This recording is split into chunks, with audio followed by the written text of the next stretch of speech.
Welcome, dear guests and colleagues, especially also our speakers to whom we're very grateful for joining us today to share with us their insights and opinions on the way forward in competition policy.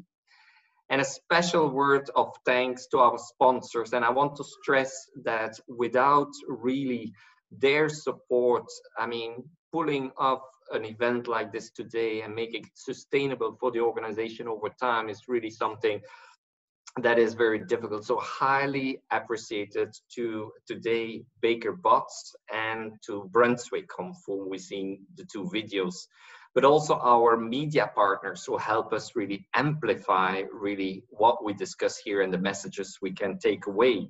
And today that is Amlex and PAR. Special thank you. I'm Zege Verkouteren. I'm Vice President for Government Affairs and Policy for Europe, Middle East and Africa and Global Supply Chain at Johnson & Johnson, but here today with you as the Chair of AmCham EU. And we're really honored to have and to welcome here amongst us Monsieur Olivier Guerson, Director General of the DG Competition at the European Commission.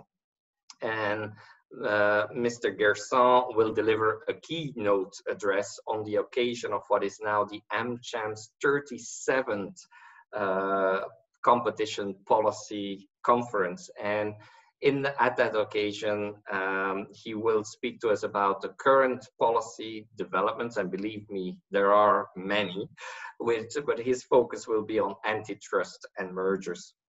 The Commission is undertaking, as you well know, a number of major policy initiatives that impact on competition policy and therefore on all of us as members of AmCham EU. These initiatives are including, but not exhaustive, looking at the appropriateness of the current policy tools and state aid, and also at rolling out policies that reflect the digitization of the economy and the need for a sustainable society. Following the keynote, we look forward to welcoming with us Professor Dr. Anu Bradford from the Columbia Law School for a Q&A session with Mr. Guerson. Professor Bradford, for whom hasn't really been familiar with her, she is really the one who coined the phrase, the Brussels effect, and then went on to write a book on the subject. And without wanting to breach Chatham House rules, on Monday in a meeting with the President of the European Council, Monsieur Michel, he mentioned the Brussels effect. So who better than Professor Dr. Bradford to complement our keynote discussion today? The Competition Policy Conference is the longest running AmCham EU event and probably one of the longest running competition policy events in Brussels overall.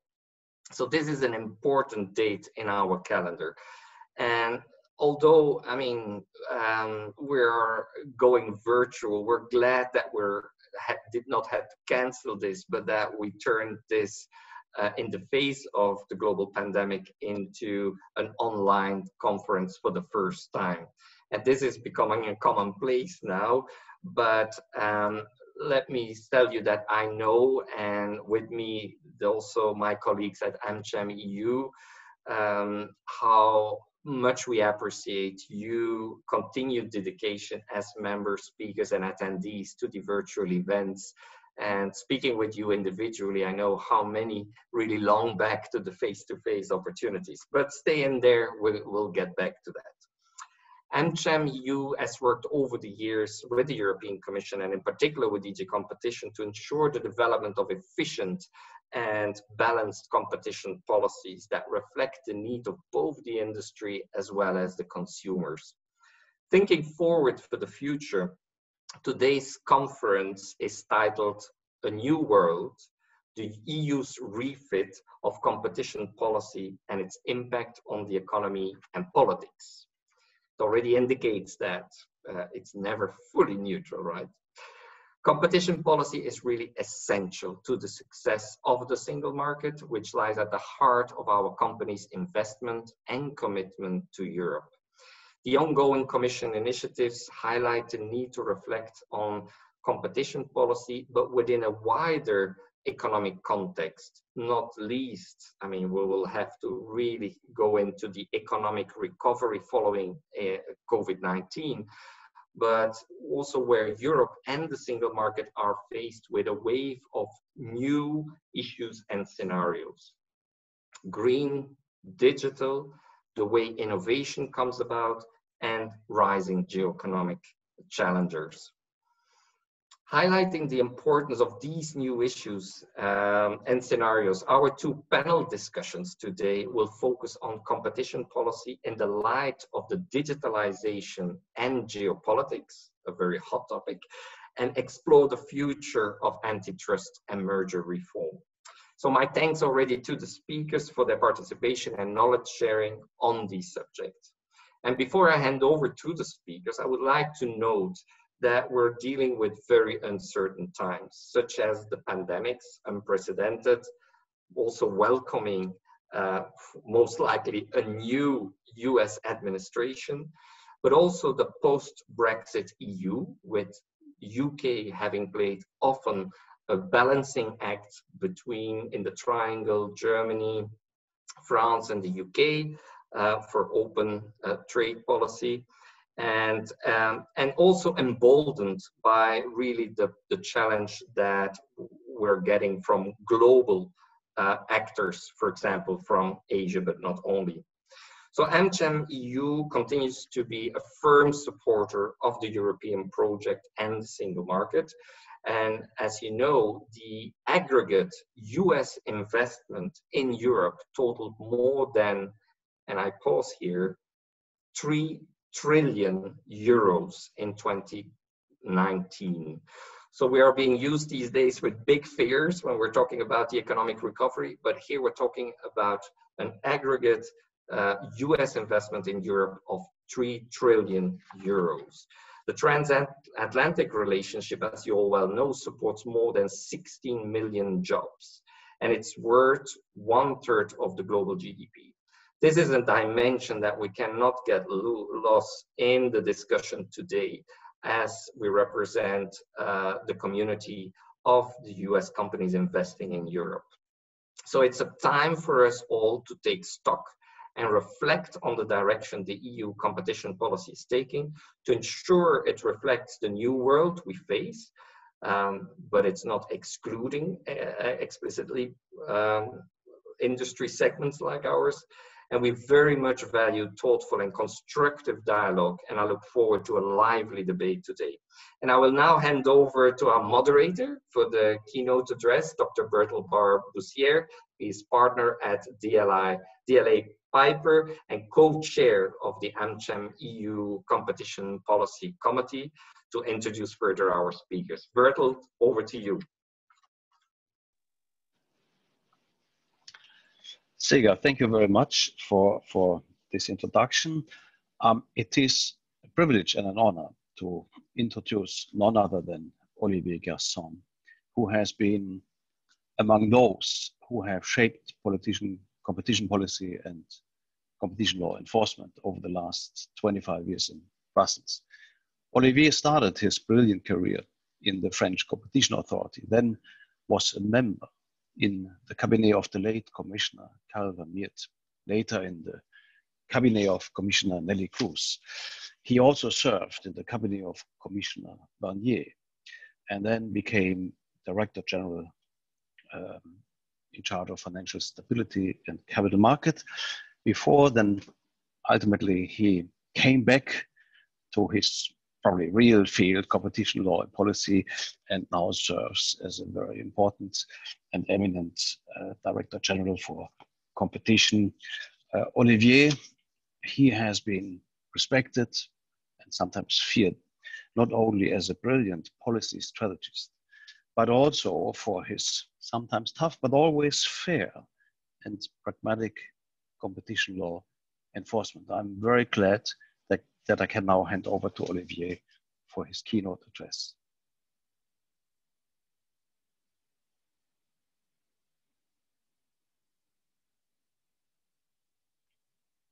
Okay, Can you hear me? I hope. Perfectly. Okay, very good. Hi, everybody. Thank you very much for your very kind words. I mean, I would wish I merit all these praises. Let me start by saying that, of course, these are very unusual times. So it maybe will not be the tour d'horizon as it would have been otherwise. There is one thing that we have learned this year, and that is that fundamental changes to our way of life can happen much faster than we would ever have thought, I suppose. And I took up this position as Director General back, I mean, as you said, I started in the Commission in 1992, so in the last century, doing mergers.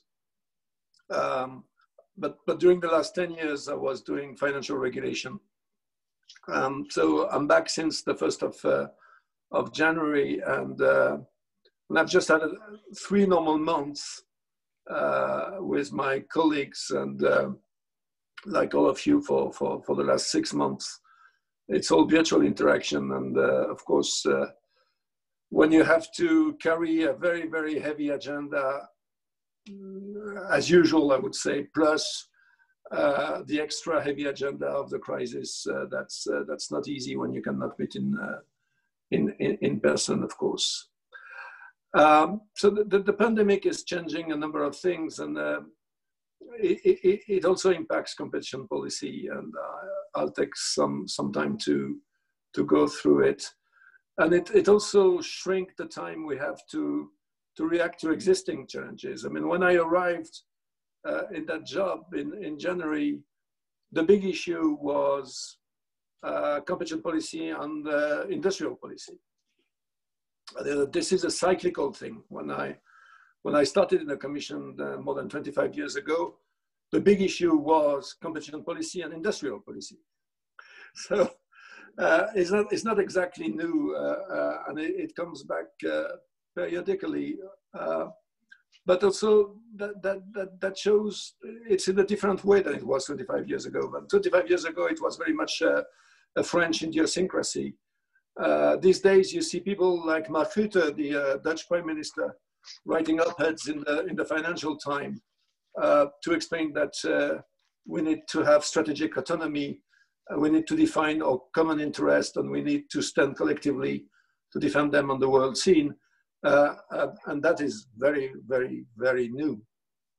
So for my part, I never thought that competition policy and industrial policy should be opposed, because I don't exactly see what is an industrial policy if it is not firmly grounded in fostering competitiveness.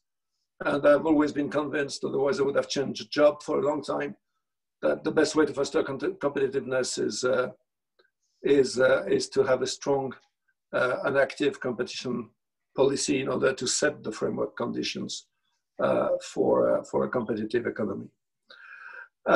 So this debate is ongoing, and I'm happy to see that there is a fair degree of consensus when I listen to Commissioner Breton defining competition policy and the interaction with industrial policy. He doesn't say anything different from what I've just said. So we're not back to the good old days of the competition policy of the 80s with the steel plan and this type of things. But still, this is a real issue. I mean, because that is true that we need to define our collective interest and we need to stand by it. At the same time, we need to keep competition policy what it is, which is a policy that affords due process number of rights and is fair and is not weaponized. And that I think is something that is very important to Mrs. Vestager and is also very important to me. At the same time, competition policy does not operate in a vacuum. It's one of the policies of the Union. And of course, wherever possible within the legal standard, it should contribute to the general goals of the Union. When you referred to Karel van Miert, and I was very fond of Karel, and one of the things he taught me is that competition is not a goal. of public policy. It's a means. The goal is to increase the wealth of your people, is to increase the competitiveness of your industry.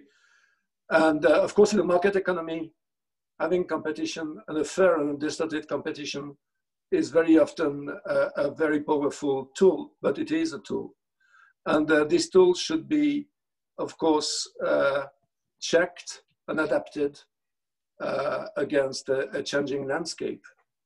And the changing landscape today is that all the economies in the world, but in this case, the European economy, has to adapt to what we call the twin transition. So we have to manage at the same time the transition to a low carbon productive system and the transition to a world in which digitalization is increasingly shaping the boundaries of competitiveness. And of course, that means rethinking to some extent of proof checking our competition policy, even if we're deeply convinced that the basis of this competition policy is very much the right one and shouldn't be put into question. And of course, these three big challenges, so resilience, strategic autonomy, low carbon, and digitization, this has all been impacted by the COVID crisis. To a certain extent, the COVID created huge problems and is a clear threat. But at the same time, it created an opportunity because it destroyed so much values that it's always easier to transit to a different model when you have to rebuild than when you have to disrupt something that already works. And at the same time, it also shrunk the time we have to adapt. So quite a challenging environment. Now, what I hear, as you know, we have started a number of reviews. I mean, we have actually started the biggest review program of our rules ever in the history of EU competition policy. It's a bit by accident, to be frank. It's because a number of rules were coming at the right time for the review, as foreseen in the legislation itself very often. And all this happened to have a major review in both state aids, antitrust, and to a certain extent merger rules at the same time. And of course it's good because probably the rules for the digital age are not exactly the same as the ones we had 20 or 25 years ago. I mean, if I take, for example, notice and market definition, there are a number of hopes and expectations in several corners in the EU. And it's become a bit totemic that we will review the notice and market definition as if what I hear sometimes in my home country, for example, that would lead us to all of a sudden find that every market under the sun is global. That's not what it is about, but the notice, I'm very well placed to tell you because I was one of the drafters in 1997. That's quite a long time ago. And in 1997, digital was in its infancy. No price markets did not exist, and actually no price markets are not referred to in the market definition notice. And it's a very big issue in market definition terms because you cannot apply a snip test.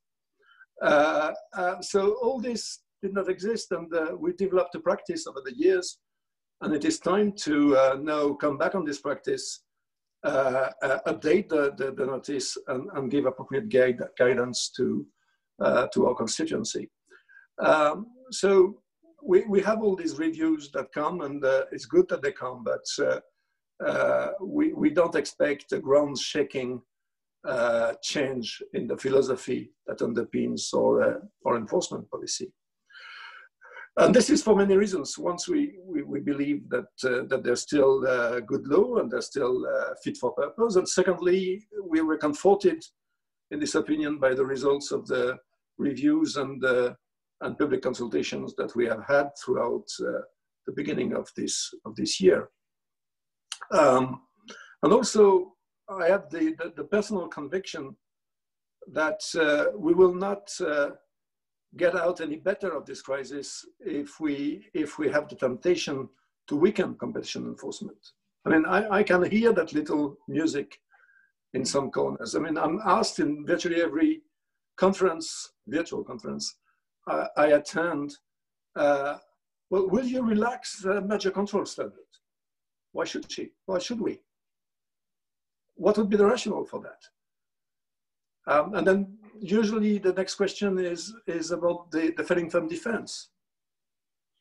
And what I think is that we may well have more occurrences in which the failing firm defense criteria are met because of the crisis. That may well be, and in that case, we will have maybe more application than we had in the past of the failing firm defense. Whether we should relax the criteria for the failing firm defense to apply is a completely different issue. Which criteria exactly should we relax? The one that says that it shouldn't lead to a worse market outcome, for example? Why should we? If there is an alternative solution that is better for competition and not worse for social and a number of other factors, why should we relax? So I think there should be no confusion in that respect. And I also think that if you look at economic history, you see that each time competition enforcement was weakened during or after a crisis, and that was, if I'm not mistaken, but I'm cautious with an American university professor right after the Great Depression. All studies show that that didn't help having a quicker recovery, to say the least. Of course, my main topic is on antitrust merger, but I won't say a word on state aids. That's a bit of a EU idiosyncrasy, as you all know, but it plays quite a big role in the response, the policy response to this crisis. What we think is that in state control over time, we need to ensure that we move from the first phase, which was very much emergency liquidity support, towards the solvency support. So basically ensuring that firms keep pretty much the degree of solvency they had at the beginning of the crisis. And the idea behind this is that they are able, as soon as it goes better, for example, because we have a vaccine, they are able to restart immediately, and we can recover very, very quickly. And going forward, we will also need to move to recovery support to a certain extent. And of course, this is a continuum. There is no black and white distinction between all these phases, because all companies are not at the same phase at the same moment. All economies are not the same phase at the same moment either. Just to give you an example, the most resilient companies didn't have liquidity issues in the first wave, but they will have liquidity issues in the second. Some others are already in the solvency support phase, and certainly we very much hope that in the spring of 2021, we will move altogether to recovery phase. And the policy mix is not the same for all of these phases. And I'm in particular strongly convinced that as we will move to recovery phase, we will need to, of course, increasingly align our long-term objectives vis-a-vis the three challenges I mentioned at the beginning of these remarks, with our actions to boost recovery. So that's what I wanted to say by means of general introduction.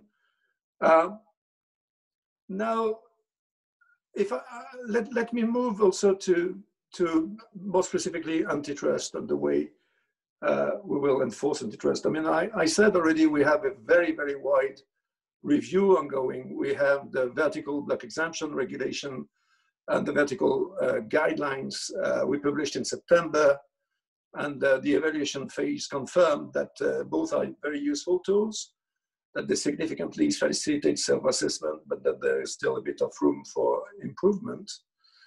We have also the horizontal agreements that are under review, the rules and guidelines as well, and it progresses well equally. But what we need also to consider is how within the frame of the legal standard will we be able to marginally help meeting the broad policy objectives I have already mentioned, in particular, the green objective. I know this is something AmCham is very committed to because I had a look at your answer to the consultation, and this is one of the points you're making, and I think you're right. And of course, there may be a limit to what we can do to foster it, but there are a number of things that we can do. Let me mention two. I think we can have a slightly more lax interpretation. Lax is not the right word, but I think I would accept to put a bit more of emphasis on the non-price elements of the consumer surplus. It seems to me that environmental benefits are part of the benefits that consumers enjoy. They're non-price, they're basically positive externalities. So I don't think you need to move away from a consumer surplus test in order to be able to incorporate a number of environmental benefits into your assessment. That is one. Secondly, it is clear that if we want to be carbon neutral 2050, that will involve very, very heavy investments. The calculation of the Commission are somewhere around 300 to 400 billion of new investment each year for the next 30 years. So that's a lot of money. But the good news is that that money is available, that money exists in the markets. So it is doable. But that means also that firms may have to team up in order to make these things happen. They will have to commit huge resources on the very long term together. And for this, they may need to have a bit more of legal certainty that they were requiring so far. So I think after more than 15 years after the regulation number 1, maybe it is time that for this type of issues, when we are faced with new problem and very large investments, we're ready to give a bit more of guidance and comfort to firms than we have been so far, including where necessary by making use of Article 10 of Regulation 1. You may have noticed that during the crisis, I have signed the first comfort letter for almost 20 years. And this was to the Generic Medicines Association, because it was necessary to rationalize production in order to maximize output for the key medicines that are necessary in the intensive care units, because in April we were very close to a shortage. So that's of course an emergency situation, but going forward for very heavy projects and also in the field of digital, I think it will become more and more important. If I now turn to digital precisely, this is really one of the major debates, and I'm very happy that the debate is now gaining ground as well on the other side of the Atlantic. We have a very good cooperation with both DOJ and FTC on these issues. We were happy that they have opened recently the investigations they have opened, and we follow with great interest the development in the US Congress. That is a major debate. That is a debate that goes far beyond the boundaries of competition policy. That is a debate about what type of society we want to have as well. But if I zoom to competition policy, how to deal with digital market is increasingly an issue. we think that EU competition rules are in general flexible enough to deal with new market developments, but digital, and in particular the platform economy, creates specific issues because this is typically a field in which we have extremely powerful network effects that deploys at a very, very, very high speed. At the same time as the markets are complicated and finding evidence of an infringement necessitates to crunch huge amounts of data. If you combine all this with the necessary, of course, due process and rights of defense issues, what you have is practices that deploy their effects very quickly in markets that are prone to tipping. So therefore, these markets are monopolized very, very quickly as well. At the same time as public enforcement is much slower. And the result is invariably the same. Whenever we find that there is an infringement, the only thing we can do after 4 or 5 years is to put a fine. But the damages to the economy and the damages to competition are done and they cannot be remedied. And this is not a satisfactory situation. Of course, there are ways to ease that. And within competition policy, one, we of course do everything to go as fast as we can. 2, we have, as you without any doubt noticed, we have revived interim decisions, interim orders that worked very well in the Broadcom cases because that basically changes the incentive of the other party, of the private party, from delaying the investigation to finding a quick solution. And I was very, very happy in Broadcom that we reached an agreement with Broadcom and we had a final decision within less than a year of the interim decision. And I think that's a very, very good result. Of course, this is an instrument that you cannot use too often and not too lightly either. But I think it's good that it is back in the toolbox of the European Commission. Settlements can be used in that way as well, and this is what we've been doing in the e-books case, for example, where also a couple of years ago we reached a decision within less than a year. But that will not allow us to cope with all these cases in which practices that we know are detrimental when they are put in place by these huge, ubiquitous data giants. When they're deployed, we are invariably too late to cope with them. And that's the reason why we came to the conclusion we need to maybe complement the toolbox. And this is what we're doing. Inge Bernhards will be with you a bit later, and she's very much busy with this at the moment. We are developing with our friends in DG Connect what we call the Digital Market Act, which is nothing more, nothing less, in a way, than creating a fair practices or restrictive practices regulation for a limited set of practices when they're operated by extremely big platforms. And I think that that will help having effective competition in the market through very clear ex-ante rules to ensure fair trading conditions. Maybe I finish with the issue of fairness in the face of globalization. I mean, it is fashionable today to criticize the EU as having been too naive in the face of globalization versus the US that know how to protect themselves when necessary. For example, the example of the attempt takeover of the US ports a number of years ago, or of course other jurisdictions like China.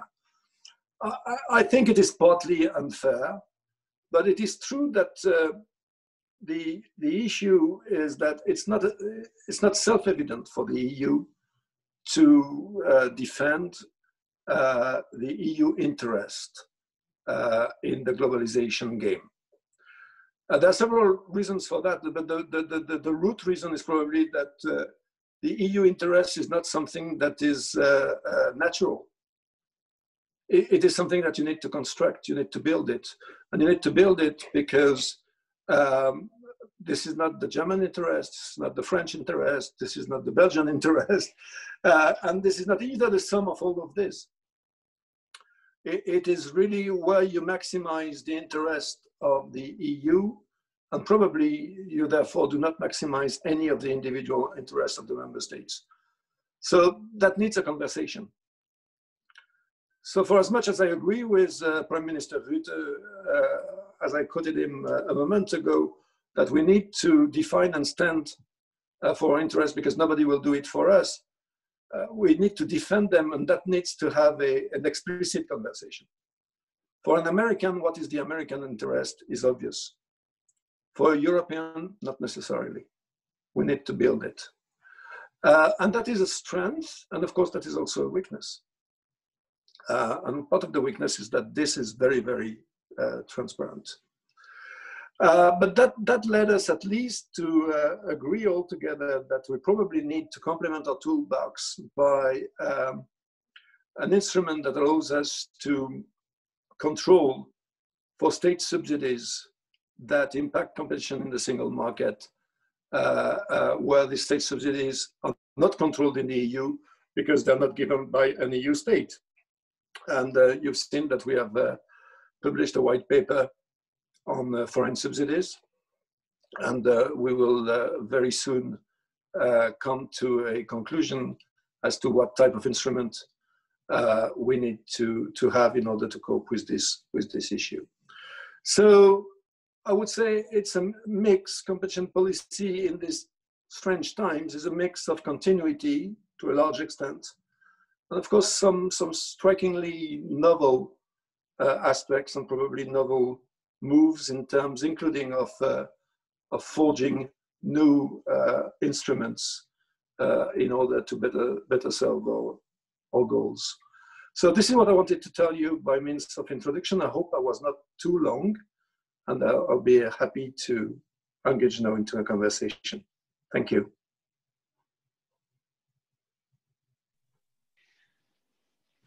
Olivier, many thanks for these thoughtful insights, very, very thoughtful. And I also like this openness of your reflections on what is exactly the European interest. We have a couple of questions, and this gives me now the opportunity to introduce Professor Arno Bradford from Columbia University. Can we switch your screen on so that everybody can see Arno?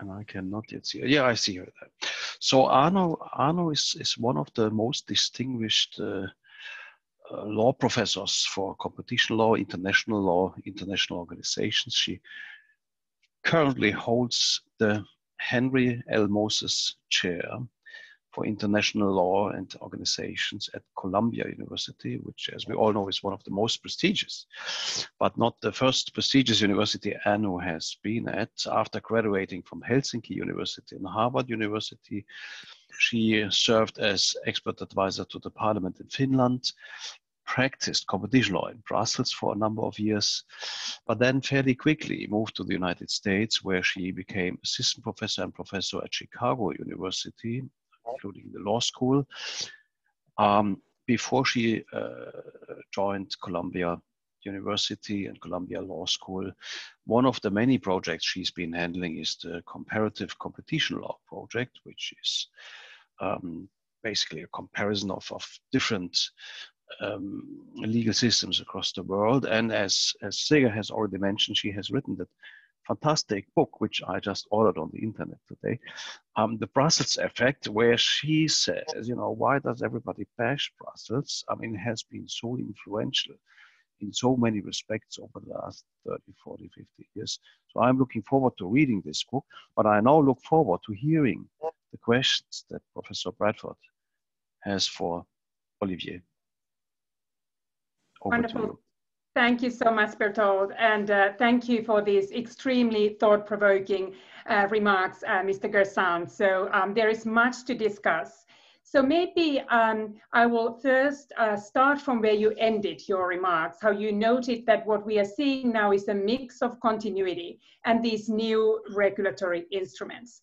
And I wanted to hear a little bit more how you see that this new toolkit of regulatory instruments fits within this existing set of antitrust laws, and what is the interplay between these regulatory tools and, for instance, the operation of Article 101 and 102? What is the division of labor? Do the remedies differ? And is there anything else that you can tell about what the relative priorities and effectiveness and goals of these two instruments are? Thank you, Professor Bradford. That's an excellent question.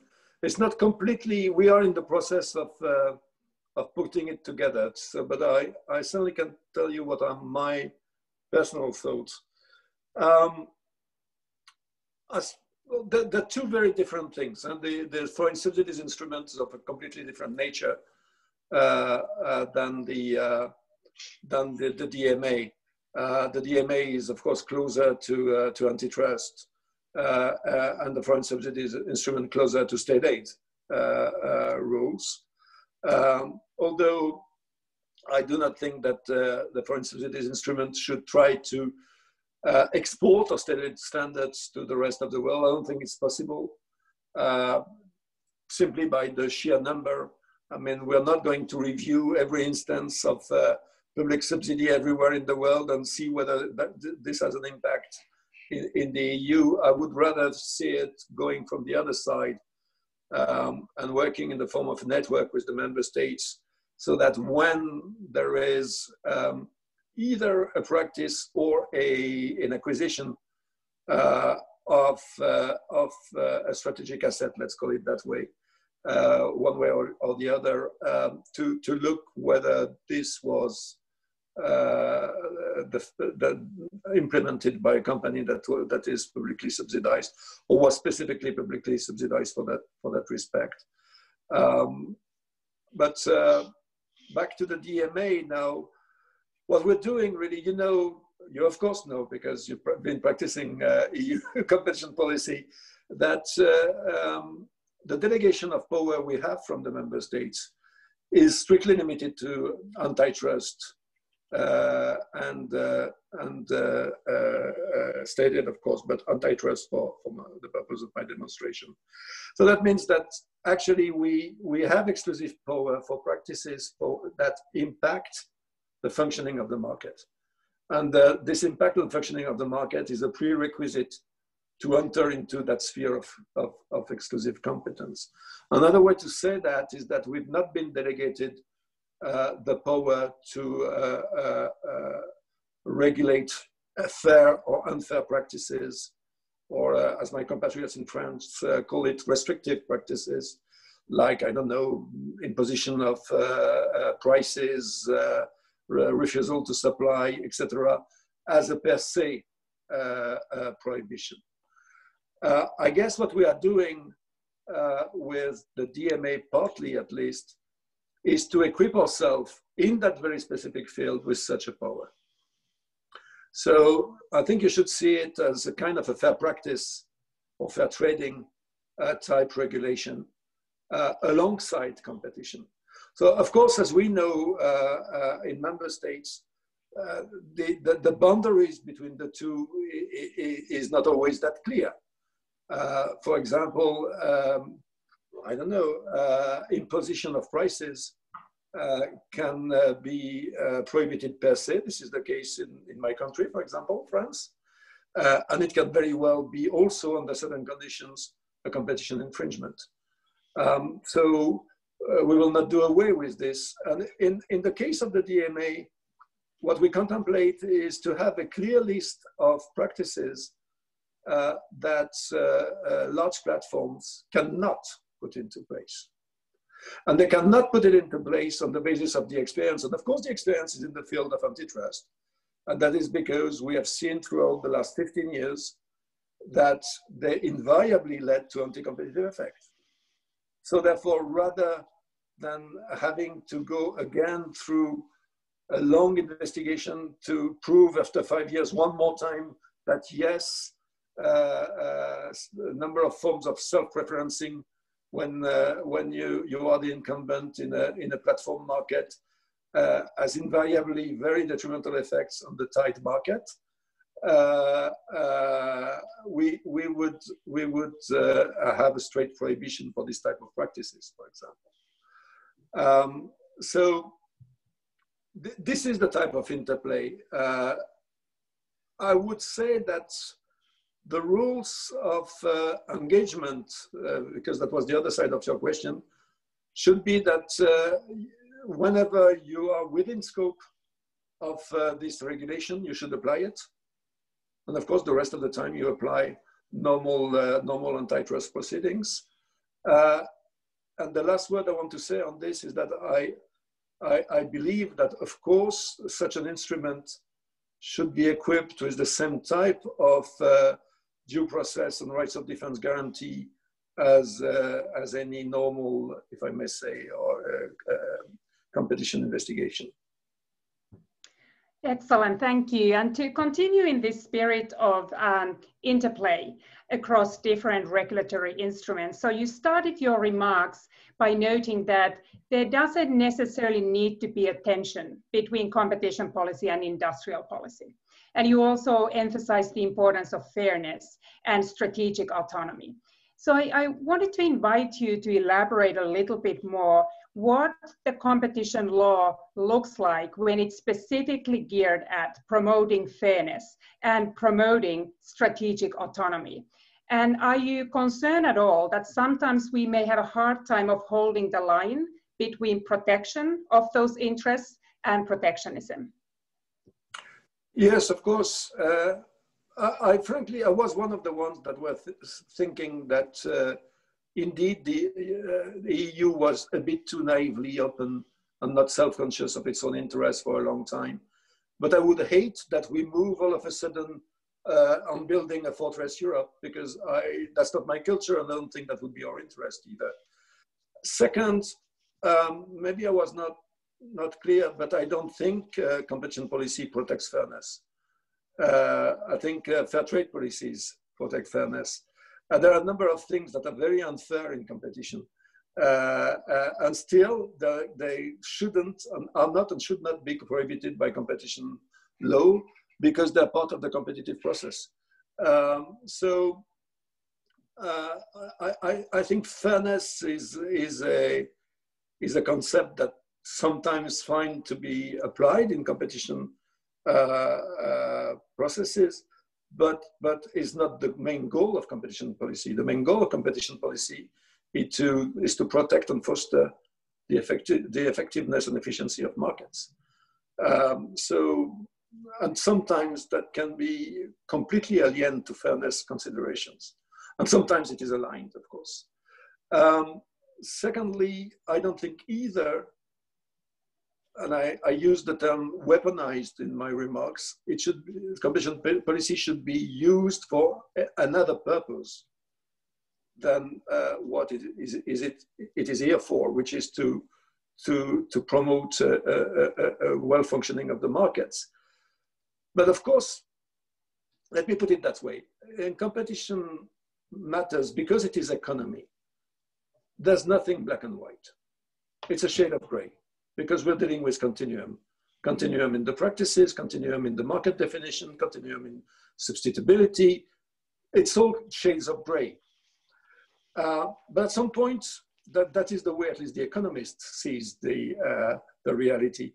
And of course, at some point, the lawyer is here to say, okay, fine, but let's say that we objectivize as much as we can the facts and the data. And all in all, we think it would be reasonable to say that this is the limit between the gray we will call white and the gray we will call black. Because for legal certainty reasons, you need to set the limit somewhere. And you need to do that transparently, and you need to do that with communicating through notices. That's why we have all this. But when you set that limit, even when you are very objective, even when you have objectivized all the data you could, there is still room for judgment. And actually this room for judgment is the reason why in some cases where we and our US colleagues are looking at the same case, same markets, because the market is worldwide, we may come to slightly different findings. And that's not that one or the other of us is not doing his job properly. This is simply that in the end, where you set the limit has nothing to do with science. Of course, you have an interval within which the limit could be here, here, and there, and it would be unreasonable to set it outside of the interval. But within the interval, you have choices. And these choices are, of course, educated by your culture, by your values, and by the sense of your interest. And this is, of course, where we have been at a competitive disadvantage with other jurisdictions for long, because we didn't have a sense of our interest. Because, as I said, this is something you need to construct. When a colleague in the US or in Germany or in whatever else in the world is in this gray area in which you need to decide, will I put the limit here or there, consciously or unconsciously, among the many factors that lead you to decide, this is the choice I make, you have a sense of where your interest lies. We didn't have this for a very long time because we didn't want to have this. And I think that was a weakness. Of course, it should not be too prevalent either and lead you outside of the zone within which you have a reasonable choice to make. But this is how I see the tension. I don't think this is anything specific to the EU. I think this is the way it works for any policy decision anywhere in the world. Excellent. And I also wanted to ask you to elaborate a little more when you mentioned that we might be seeing more focus on non-price elements of consumer surplus. So what are those non-price elements? Do we talk about pursuing more consumer privacy, more consumer choice? And how do you operationalize an enforcement system that has multiple different dimensions of that surplus that all don't always work in tandem or move in the same direction? So what is the relative importance of those different variants of surplus? And how do you expect that to play out in individual decisions? Well, that is not something for the future. That's something that happens already. And that is happening for quite some time. I mean, if I take the Microsoft LinkedIn case, for example, I think this is the first time that the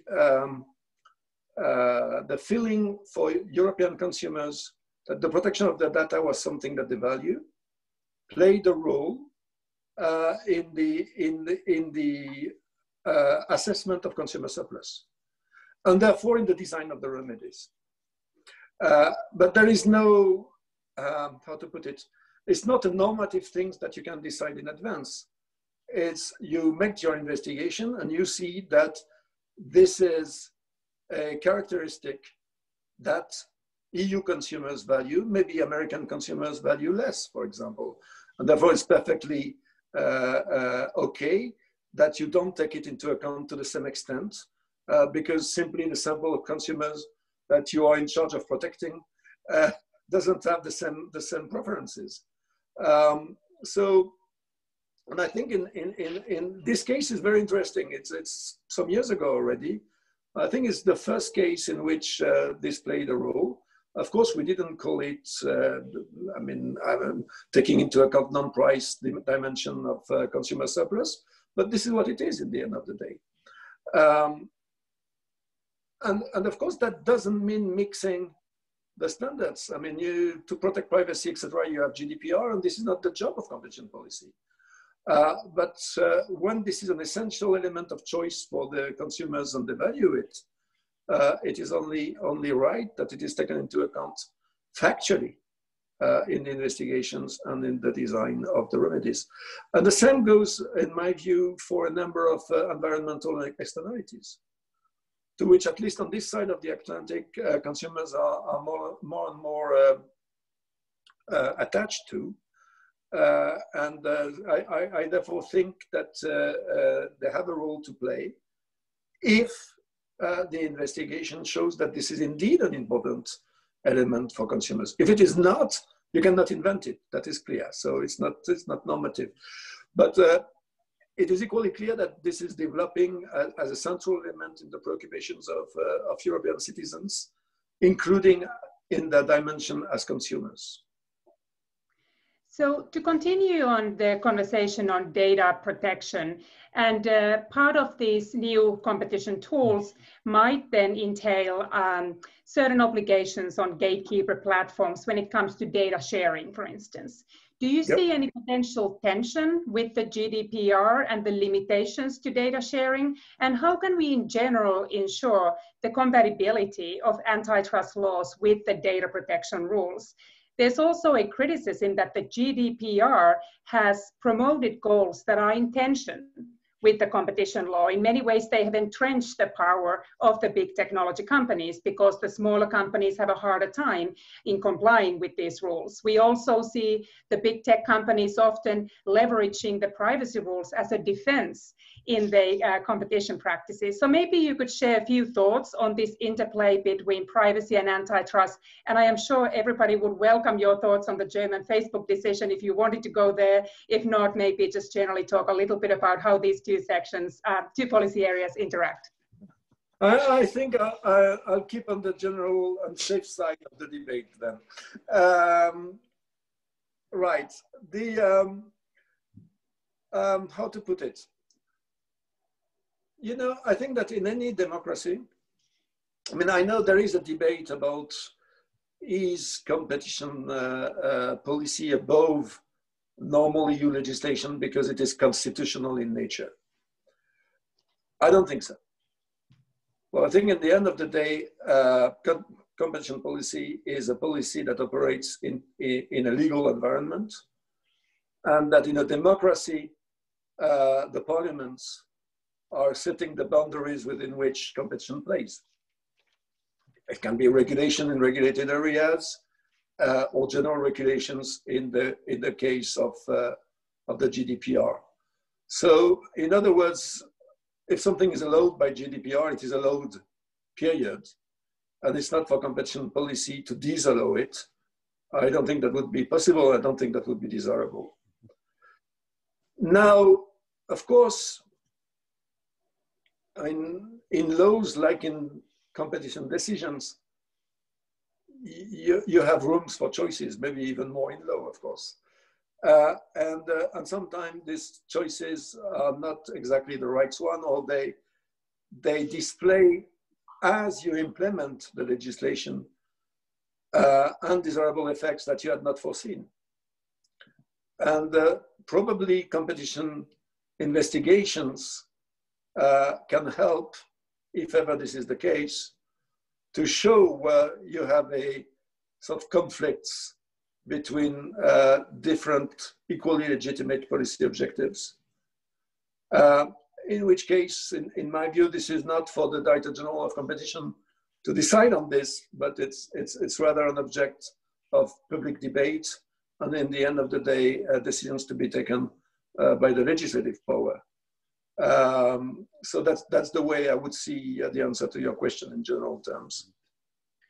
Wonderful, thank you. I am sure we would have much more to discuss, but we need to move on to the next panel. But I really want to thank you for these remarks, and also the spirit of transparency and openness that I've come to see from the Commission, and really for taking the time to share all these remarks with us. So many thanks. Thank you, and thank you for your book, because I have read it and it's very good. Thank you so much, appreciate it. Goodbye. Olivier, maybe if I just may still keep you for 1 minute. We have one question from the participants. Pedro Rodriguez Duarte from the Permanent Representation of Portugal. He asks, how do new concepts such as open strategic autonomy or industrial sovereignty or EU interest fit in an open, free, rule-based trade framework? If you could just very briefly is an open, react to rule-based trade framework. Yes, in an open, free. How do these concepts fit in an open, free, rule-based trade framework? Well, I don't see why it wouldn't. I mean, what that means in reality is that we would do what everybody does on the surface of the earth, which is that when implementing on rules, we would partially internalize what are our interests. And of course, as I tried to explain, you can do this only within a relatively narrow limit, which is the limit for policy choices, because there are things that you cannot do simply because it's your interest, because you have standard of laws, and because you want to have something fair. I'll give you an example. I'm making a number of speeches in my home country where I have to explain that we can do many things with the merger regulation. We can be tougher, we can be softer. It's all a question of policy, because any standard of law, if it's well conceived, allows virtually an infinity of policies. Right. Otherwise, it's a standard of law. But there's one thing we cannot do. We cannot be tough with the Chinese and the Americans and soft with the French and the Germans, because that is not possible. So double standard doesn't work. But for the rest, yes, of course. Within the, so I don't see, I'll be very happy to pursue that conversation if he gives me a call. But of course, I mean, if you move to the extreme and you weaponize your policies, be it competition or something else, for a completely different goal than the stated objective, well, first of all, you will lose any credibility in no time. And we in DG Comp, we're quite touchy on the issue of the credibility that we have built over the last 60 years. So we wouldn't do that, obviously. And secondly, of course, that would not be effective at all. Because rightly so, our international trading partner would say, well, it's not a state of law anymore, the EU. So that's not what the debate is. I don't think anybody is advocating that. The question is, within the limit where you have a choice, do we make the effort of trying to define what is our collective interest and stand by it? Olivier, many, many thanks. I'm sure Peter will give you a call separately, but I'm very grateful in the name of everyone on this event for your generosity and for the thoughtfulness of your comments. That was really prime time, as I would say. I also thank Anu Bradford for her excellent questions. And thank you and all the best to you and all of DG Comp for the continuation of your efforts. Thank you very much. Thanks.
Okay, hello everyone.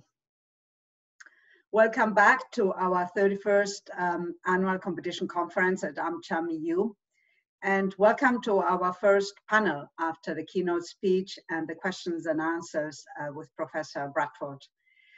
My name is Salome Cisnel-Dugarte, and I'm the Vice Chair of the Competition Committee at AmCham, and I'm also a partner at Hogan Lovells here in Brussels. I will be the moderator of this panel, and I'm delighted to be here today with all of you and with our fantastic panelists. I should say that we have an option for questions and answers to the panelists, so you can use the questions and answers chat, and we will take your questions after the discussion. Now, our first panel is devoted to exploring antitrust in a global context, geopolitics, digital regulation, trade reform, and the Green Deal. We actually already had a great introduction by Director General Olivier Garçon about the topics that we are going to discuss right now, and on which we are going to follow up and to really build on what he was already explaining. Now, the idea behind our panel is to sort of focus on the ways in which antitrust and the antitrust concerns like access, distortions, abuse, really are generating new kind of regulations, new kind of rules that deal with the issues instead of us using antitrust enforcement. Now, what are the advantages or disadvantages of adopting these kind of new regulatory frameworks? How do they interplay? How do we coordinate these overlapping different frameworks like the EU merger regulation, FDIs, anti-subsidy mechanisms in today's geopolitical landscape? We are moving into a whole new world, into a different area where different regulatory layers will interplay, and we as business and private practitioners will have to learn how to deal with them. So, to discuss this and to really, explore the kind of issues that we are noticing and are seeing develop, we have a great panel with exceptional speakers. We couldn't have had better panelists to discuss the complex issues that are really arising, and we are very grateful for their participation. Thank you all for joining us. Now, before we start the discussion, let me just briefly introduce you to our three panelists. So starting with Damien Levy. Damien is the head of the unit for technology and security and FDI screening at DG Trade at the European Commission. Damien is in charge of the unit that really manages the EU-wide coordination mechanism among EU member states in the field of screening foreign direct investment for the purposes of protecting security and public order. Before that, he was also in DG Trade, and he was in charge of the EU-US trade regulation, EU-US trade negotiations, and after which he was a senior trade diplomat in Washington at the embassy in Washington as a minister counselor. Next speaker will be Per Hellström. Per Hellström is the Senior Legal Director in charge of Europe, Middle East, Africa, and India at Apple. Per has already been in Brussels for quite a long time. So before joining Apple, he was head of unit at DG Com, in charge of the unit dealing with information technologies, information industries, internet, and consumer electronics. Prior to that, he was at the legal service of the European Commission. And finally, we have John Davis. Many of you know John. John has been in Brussels also for very long. He's now a senior advisor for regulatory and public affairs at Brunswick. And before that, he was a competition lawyer and a partner at Freshfields Bruckhaus Deringer in Brussels. He actually founded the firm, the office in Brussels, and he managed the office for quite a long time, practicing in the area of antitrust competition, dealing with mergers and investigations. Now, today, John assists clients on the policy and communication aspects of competition and foreign investments, and he works with companies across the world on these kind of issues. Now, we have, as I said, a fantastic panel. All of them have experiences in the different areas and the different constellations that we have already heard of with Olivier. And we are now starting our discussion. So, and I would like to start with Damien. So Damien, very soon, I mean, you're already working on trade matters for quite a long time. You are currently in charge of FDI. You will be receiving notifications from EU member states that screen investments from non-EU countries to basically take into account security concerns and public interest questions. There are already more than 15 member states that have FDI measures and that have a system in place. And we are actually already seeing that in our current work. So many of us working on transactions, we are not just dealing with merger control, we also have to take into account FDI rules and notifications for the purposes of security concerns and public order. So clearly this is an area that is developing and that we all have to take into account, and also as Olivier was saying. Now, what is the role of this new EU screening mechanism? How can you give us a little bit of guidance, some practical assistance as to how this is going to be implemented and how the Commission wants to deal with that? Over to you.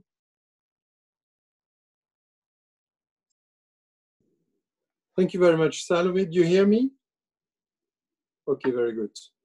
Excellent. Well, ladies and gentlemen, good afternoon. I'm delighted to be here and on the panel with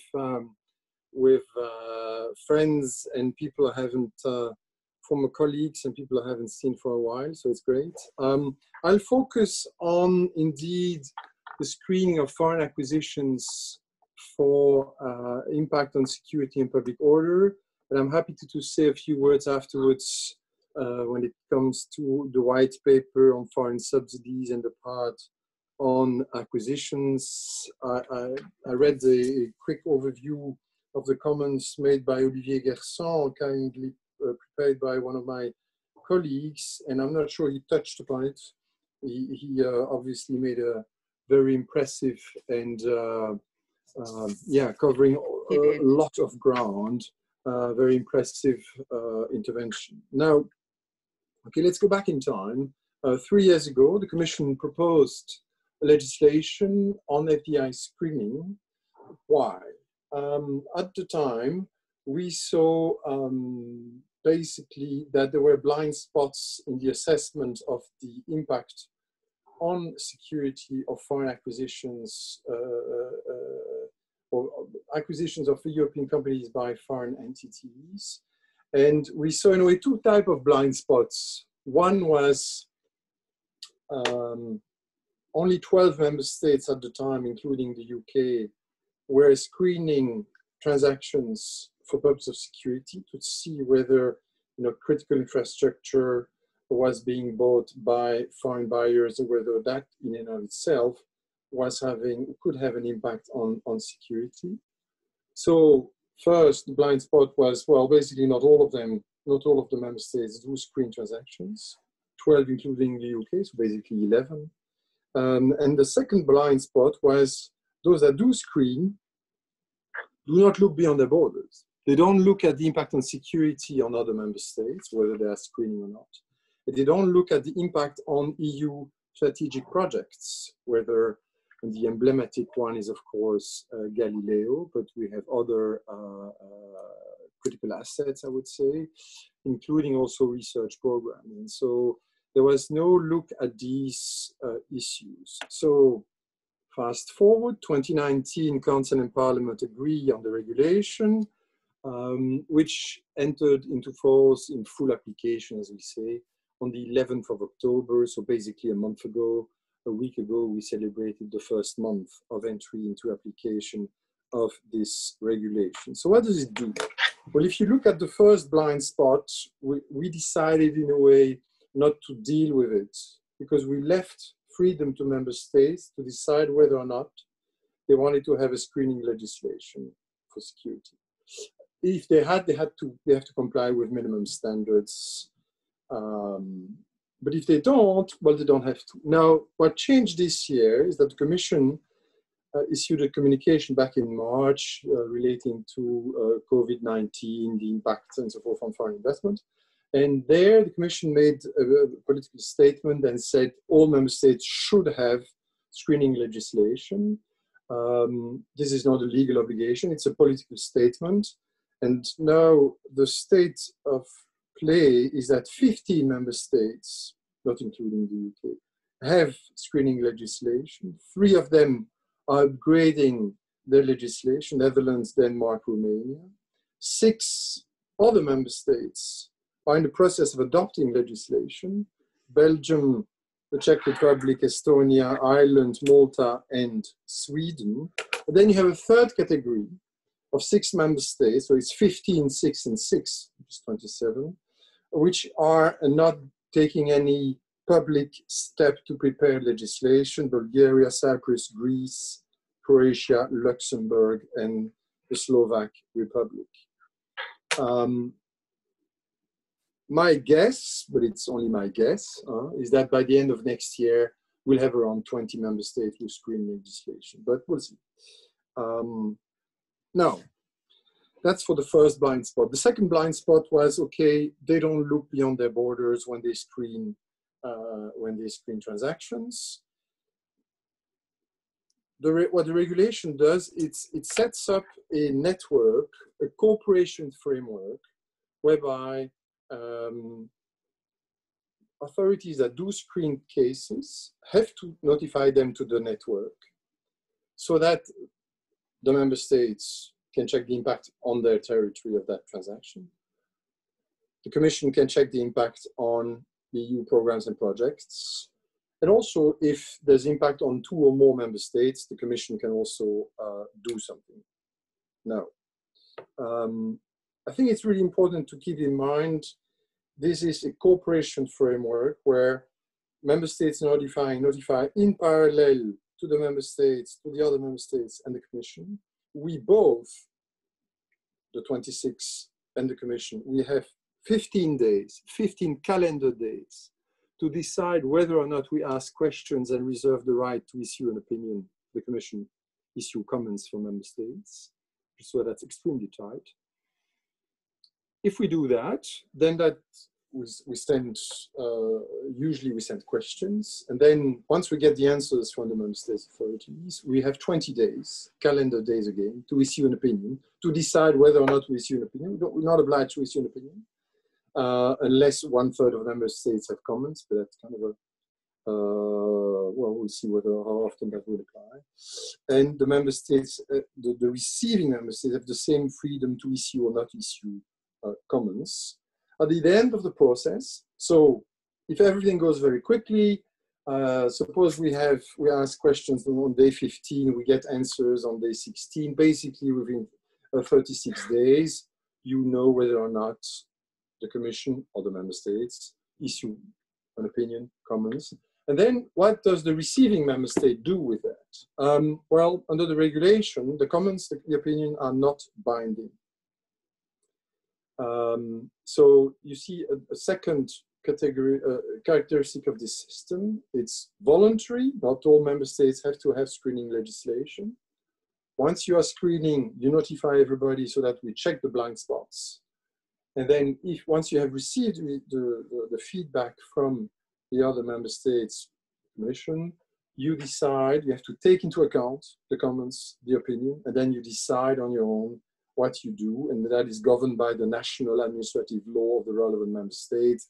The possibility of recourse must be there. That's one of the requirements under the regulation, but it's all governed by national law.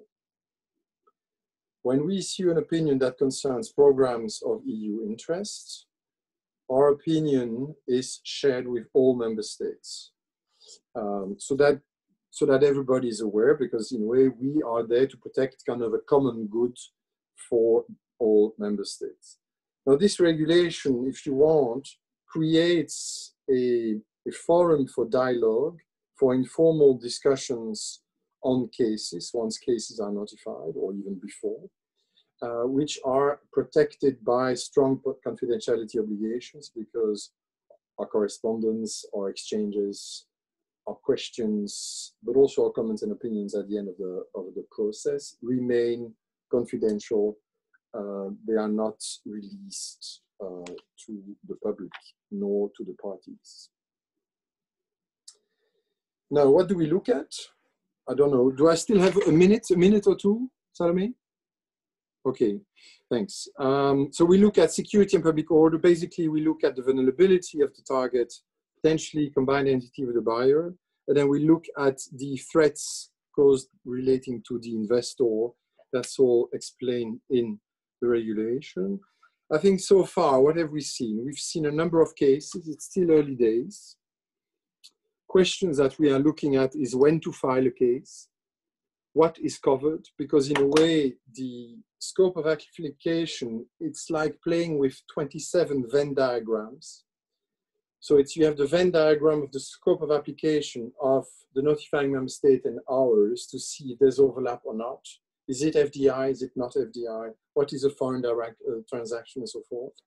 So we're looking at these issues as we speak, and it's still very much early days. I think going forward, I would say this is a brand new instrument and in a way policy for European institutions.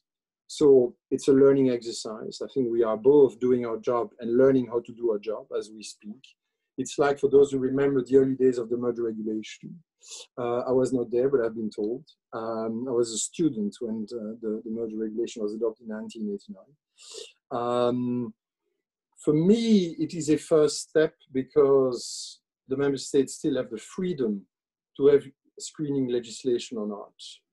And I think the logical next step would be that all member states have it or are obliged to have it, but that's where it is. And our opinions are not binding, even when it comes to EU programs and projects. The member states still are free to take the last decision. I think we need, as we move forward, to articulate well how this interacts with other policies. Of course, antitrust is on the top of your mind if you've been filing Form CEOs for 20 years. But I think when it comes to the Green Deal and the digital transformation, we will need to make sure we protect the focus on security. It's not a competitiveness instrument. We need to make sure Europe remain open to foreign investment. This is very important for growth, innovation, and strike the right balance between keeping openness and being able to focus and address security threats, security concerns. I would say that the very strict deadlines, confidentiality obligations, which are strong, should be a guarantee for market players to say, well, yes, we have this new procedure. They will need some time to figure it out between Commission, member states, how they work together on cases. But once the system is mature, I would say it will be another regulatory category of regulatory approval that you will need. You have antitrust, you have prudential, you have sometimes other approvals that you need. Well, then you will have to have security. And Europe is in a way only catching up with other countries. The US has had a long history of CFIUS. China has it, Canada and others. And even the UK has released legislation recently showing that it's going to go in that direction. Well, I'll stop there. Thank you very much. Yeah. No, thank you. Thank you very much, Damien. This is indeed a whole new world for us, right? And very interesting indeed. And we have already seen that, how CFIUS works in the US. So in the context, again, of our transactions. So now we're coming to, sort of the parallel new world in Europe. But before we move on to Per, just perhaps a quick reaction from John. I mean, John has been, you have been practicing for, definitely long enough to know how this, the merger control works. And now, how do you see the impact of these, FDI world, in business? Also from the perspective of the UK, with the CMA basically proposing legislation on that too. Thanks, Sami. Yeah, and yes, of course, we've had some interesting developments in the UK in the last week. let me just make some 4 quick observations on what we're seeing with the screening mechanism and the consequent knock-on effect at the national level. Well, it's obvious that we're already seeing the impact on transactions. I'm involved in something at the moment that involves 5 European foreign direct investment filings, and that's something I've never seen before. One might have had 1 or 2 possibly, but that gives you an indication of the impact. They need to be coordinated. There's obviously an issue there about timing because of the way in which the reporting mechanisms work. And I think it's fair to say that, you know, one member state government would not want to be left out of the process. So, you know, a coordination of that aspect is required. I think we're just beginning to get used to the additional timing impact, the notification of 15 days and then 35 days to respond, even without perhaps any kind of action thereafter. That needs to be built into transaction timetables. We're clearly seeing tougher enforcement at the national level. In Germany, it's now quite common to see mitigation agreements being negotiated. They take some time with the relevant government departments. In France, just a few weeks ago, you had an intervention in the Teledyne Photonis case where the French government refused to permit a US investment without, and this was interesting, a kind of golden share, or at least an investment by a state-owned entity in the company and certain veto rights. That deal then was basically fell apart. I think it's been revived in the last week or so.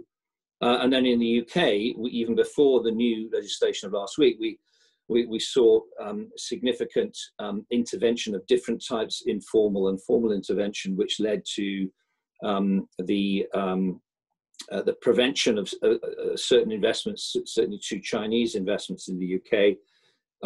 And so we expect to see also, as people get used to the process, we expect to see it being used as a sword by competitors, you know, to encourage intervention by the Commission, possibly by the member states, in the way that we saw over time in the merger regulation. And then just briefly, if I may, just to focus on the UK developments, I'm sure everybody's familiar with this, but just a couple of observations. The new proposed legislation focuses exclusively on security issues, even though it may be broader than the kind of areas you might think, like technology, because it clearly covers 17 sectors, which includes telecoms, energy, transport, because it focuses on security, the existing public interest intervention rights that the government has in plurality of the media, financial supervision, and indeed the new one which relates to combating adverse effects of the pandemic, they remain in place. But the new one, for the new one to be to operate, there will be a new CFIUS-like unit in the Business Secretary of State's department. We're told that's expected to have about 100 employees. This new legislation will require mandatory notification, which those of you as students of UK merger control laws will know that they've shied away from that. But in the security area now, we are going to have mandatory notification in the 17 sectors. There will also be, however, there will be a kind of safety net for the government where it can call in other things that are not within the 17 sectors. And they imagine there might be as many as 1,300 cases reviewed a year, which is huge. It's huge. Part of that is the reason because it's not just a acquisition of control, it can also be minority interests of 15% and above. There's a range of sanctions, criminal, civil, and also voidness of the transaction. What does that mean? I think, well, we're entering into a very considerable area of uncertainty, and informal guidance from discussions from the UK authorities, I think is going to be essential. And I think that's going to be replicated not only in the UK, but in the member states with their new powers as well. Thank you, John. That's indeed, we're living in interesting times, and certainly, well, companies in the technology sector will be affected by this too.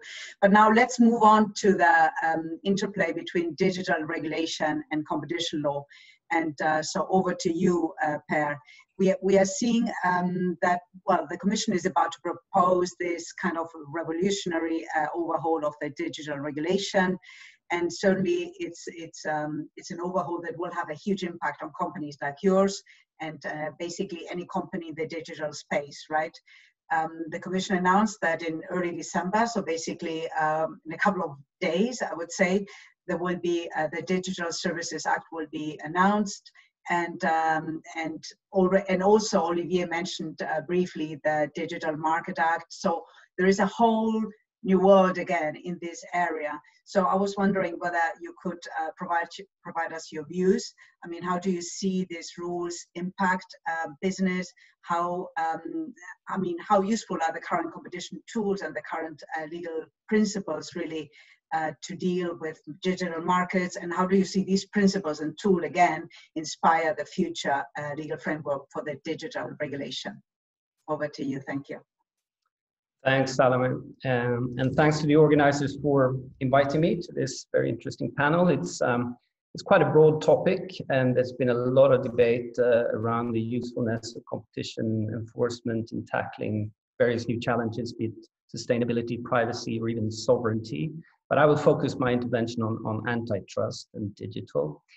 Now, of course, digital in itself is quite a broad concept. I think digital transformation is happening in more or less every sector of the economy, disrupting traditional ways of doing business, bringing enormous benefits in terms of innovation and jobs and growth. And well, to take the App Store as an example, the App Store was launched just a little over 10 years ago and revolutionized the way software is distributed. So before, app developers had to rely on physical distribution, which was very costly and had quite limited reach.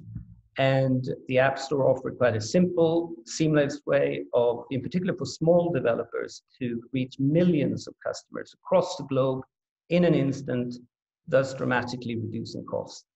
And the App Store today includes 23 million developers, more than 155 countries, groundbreaking new services, new business categories that I don't think anyone could have foreseen at the time of its creation. So I think it's important to keep in mind that this is a very fast-moving, dynamic area.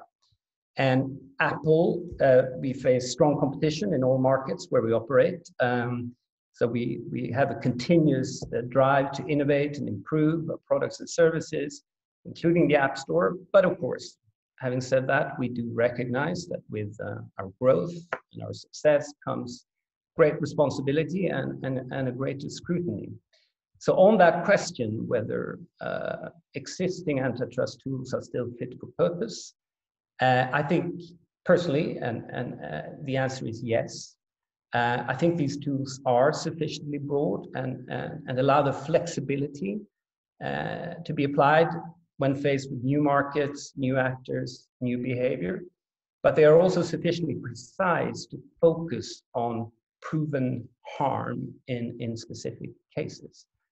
And I know Olivier mentioned this earlier. I think consumer welfare should remain the key guiding principle for antitrust.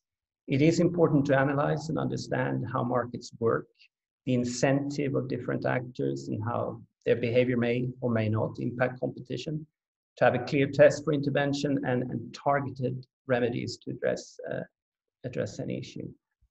And I think antitrust enforcement can and has indeed evolved over time to deal with new issues, new anti-competitive practices. You know, through new guidelines, new notices, it's been updated, while still allowing markets to evolve, innovate, and grow to the benefit of everyone. I understand one concern may be the length of investigations, and that may be frustrating. And having worked as an enforcer myself, I think I appreciate the complexity of some of these cases and the importance of getting it right. I think, as Olivier said, it's very often shades of gray and a matter of judgment. So it's important to get to the right outcome. Now, as the Commission is finalizing these regulatory proposals under the DMA, I think it should draw upon this great expertise and knowledge that has been built up over the past decades through antitrust enforcement to ensure that this new framework is indeed appropriate and proportionate. And I would stress 3 points in this regard. I think the first one is around the scope. Of course, it remains to be seen what the final proposal is. But in view of this very highly dynamic, fast-moving nature of markets, it's important to make sure that any asymmetric regulation of gatekeepers or platforms is sufficiently broad and flexible to capture this very wide variety of actors we are likely to see in the future. Because you don't want to regulate only for the past, you want to make sure that your regulation is future-proof. And it's not only a question of big. I think there may be smaller local gatekeepers that play a very important role in certain sectors. And as for the NCT, it's hard to see why any such tool should be limited to a particular sector. In particular, as I mentioned, this digital transformation is cutting across all sectors of the economy. Now, the second point would be on requirements and remedies. I believe that these should be tailored to the specific issues that are encountered and based on a careful case-by-case analysis. Competition enforcement very often seeks to find the best and least disruptive solution to restore competition in digital markets. And I think any new regulation should strive to do the same. And I think there is a recognition that digital markets or so-called gatekeepers rely on very different business models. And this in turn, I think, informs the incentives and how this plays out in the market. I mean, take Apple, we remain a product-first company. So our integrated business model enables us to ensure high level of quality, security, privacy, trust.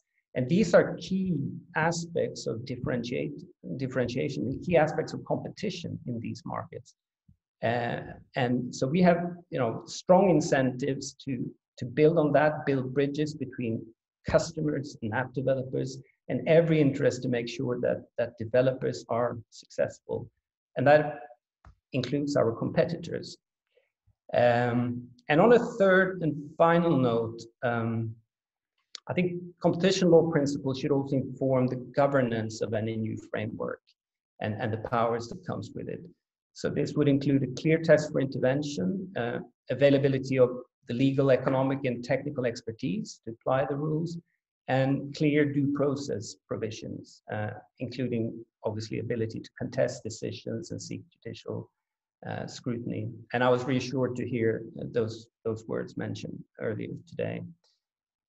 Ideally, one should also avoid duplication with existing powers in order to have a high level of legal certainty, and we're very much aligned with AmCham EU's position on the NCT.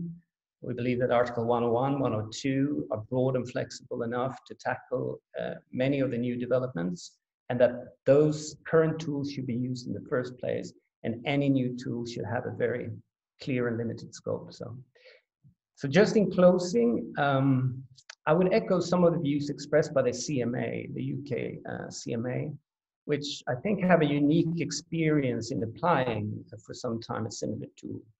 And they recognize the complexity and the significant resources that are required for any such market investigation, and also have cautioned against over-enforcement. And I just finish with a quote from one of their observations to the Commission's proposal.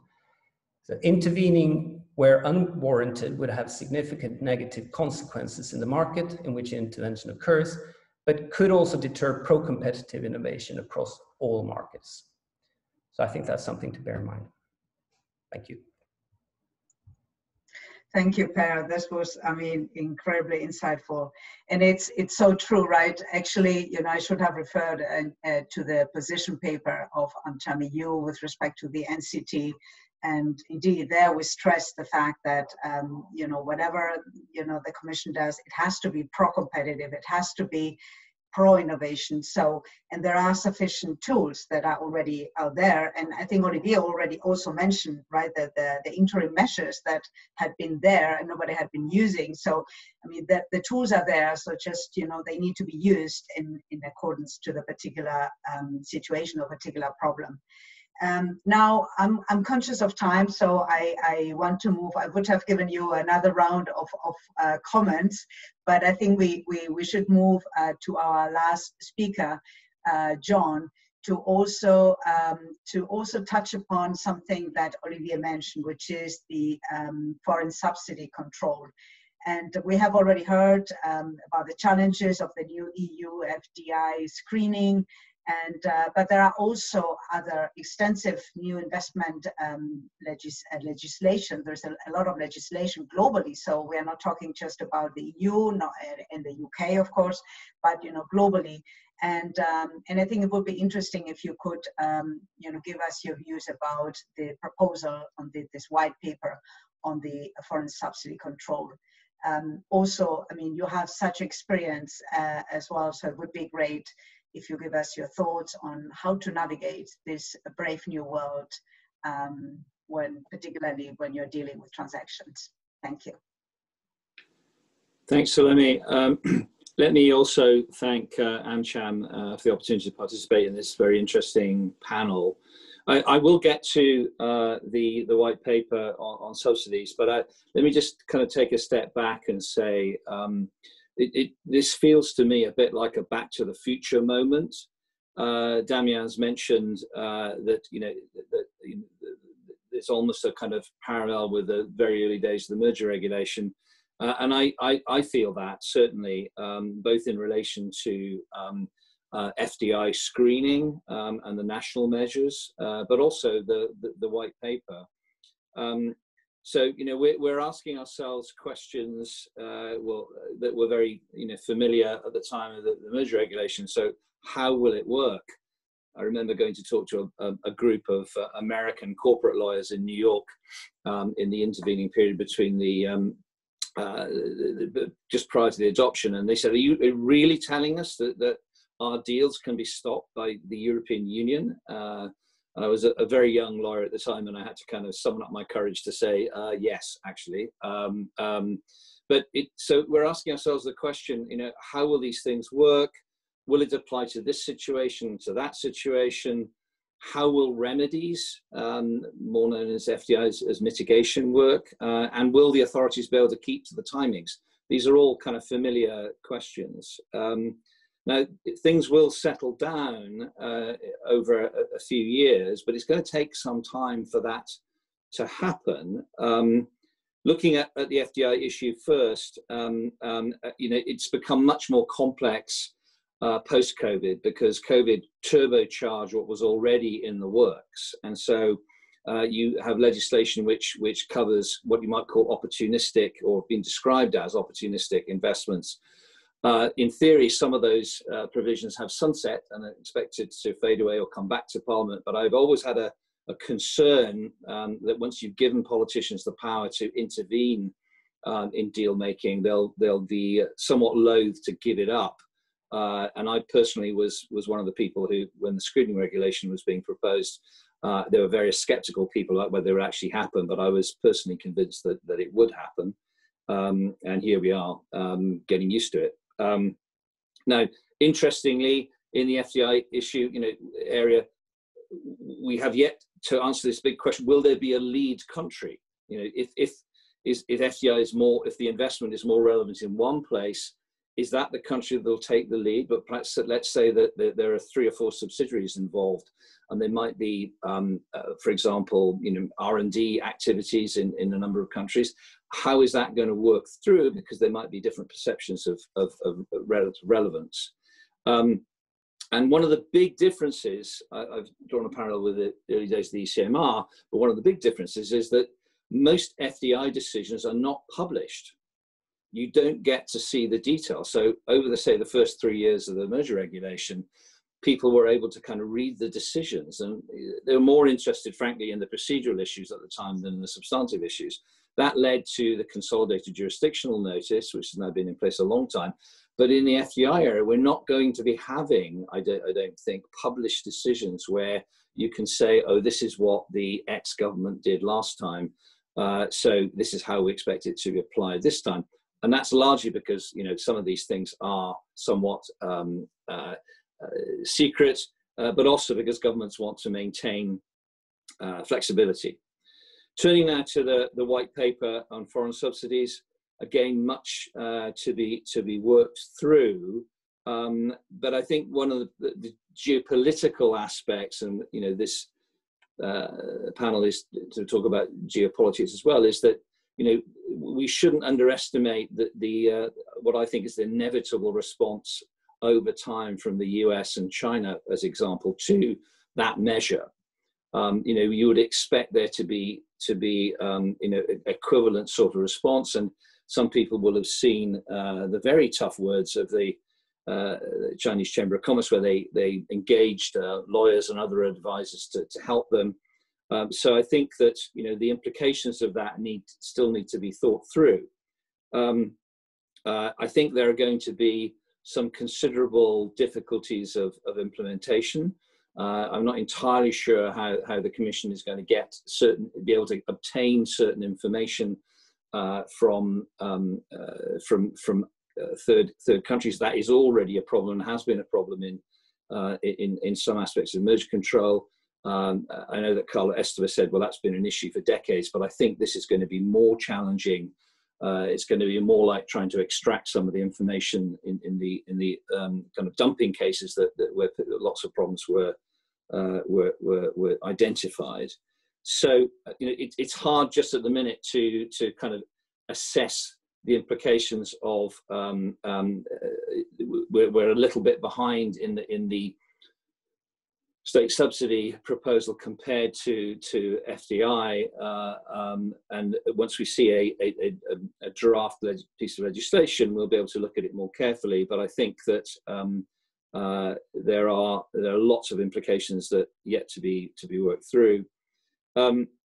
What are these two areas in particular mean for corporates and their advisors? Well, you know, we have a much more complex, multi-layered environment that the deal makers are now stepping into. It's been interesting for me to see how the investment banks are lapping up analysis from people like ourselves of these things. It's been interesting for me to see how law firms, having been a lawyer myself, you know, want to understand more the political dimension of the cases they're working on, and I do think there'll be more kind of hand in glove between different types of advisors assisting parties to work through the political and the geopolitical aspects of what they're doing.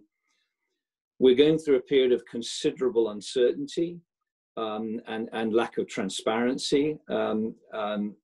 There's clearly scope for unexpected intervention, and you have to try to minimize that, because the last thing that you want is suddenly a late intervention. For example, in a multiple FDI situation, where, as I said, you may think you'd be dealing with the lead country, but in fact, you know, another one has a problem, but much later on.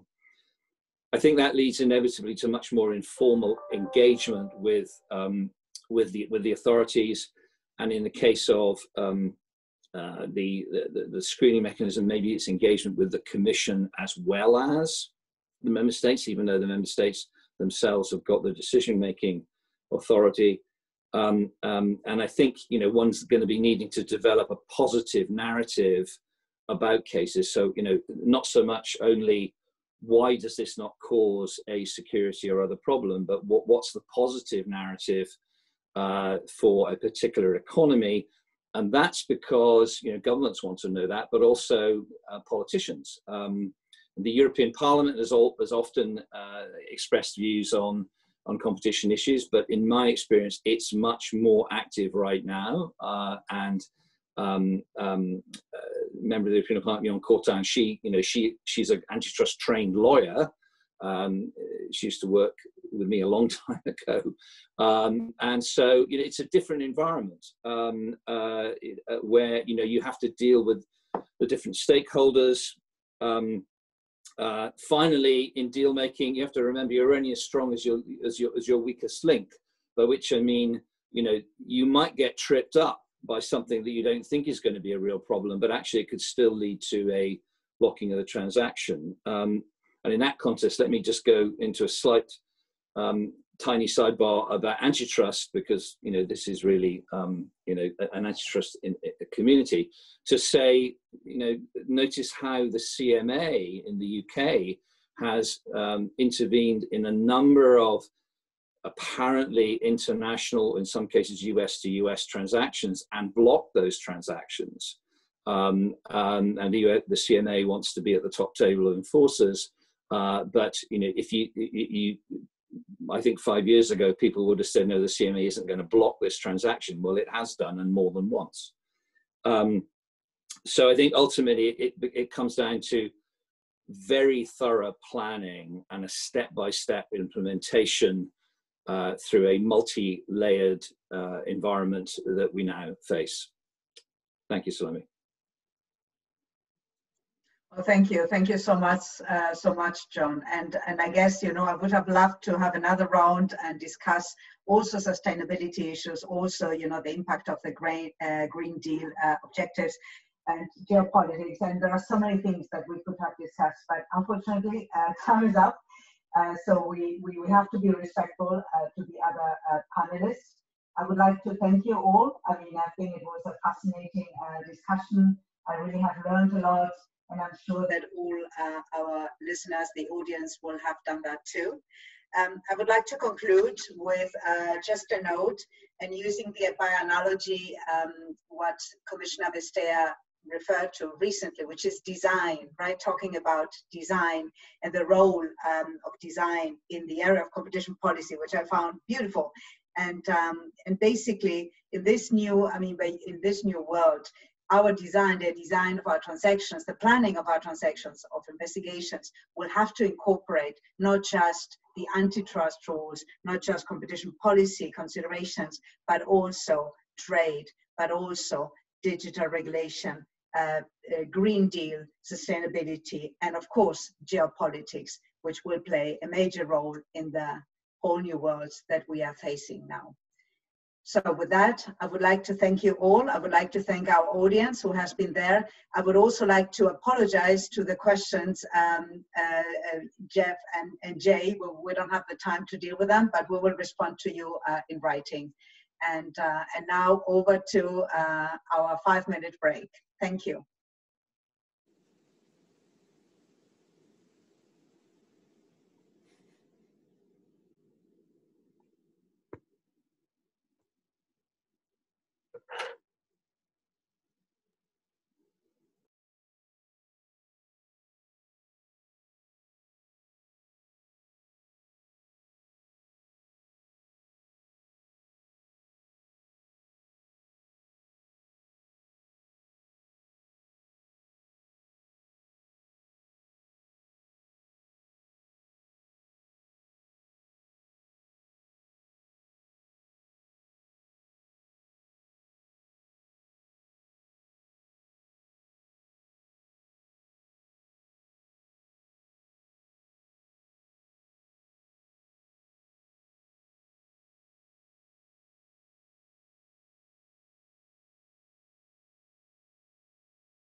Hello, everybody. Catherine, are we good to go with the last panel? Yes. Great. Well, welcome back, everybody. I'm not seeing all the pictures yet, but hopefully that will be coming online. There we go.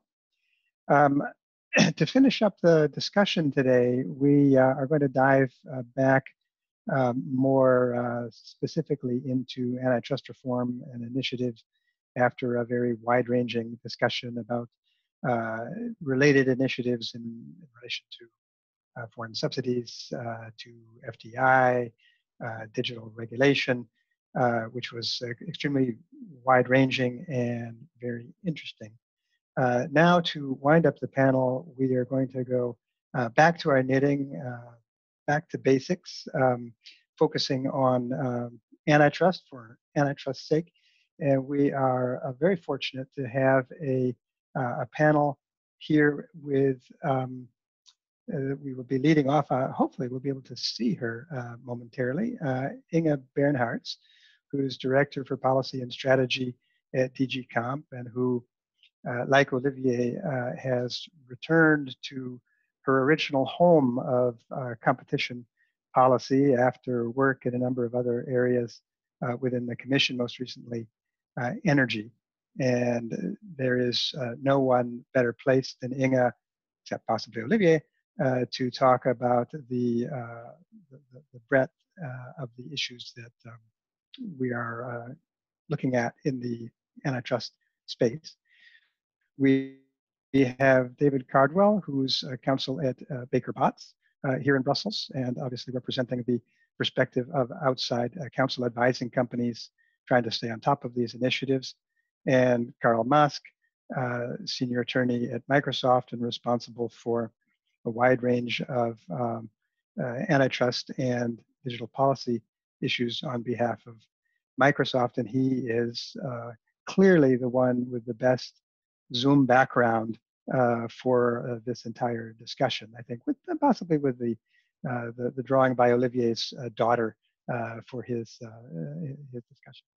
So I'd like to kick off in sort of an interactive format to involve as much dialogue as possible, asking Inge to start with an overview of the various antitrust work streams that are underway, and to the extent possible, summarizing the input that has been received by the Commission on some of these consultations that have now been running for some time, and potentially what we can expect to see going forward on that front.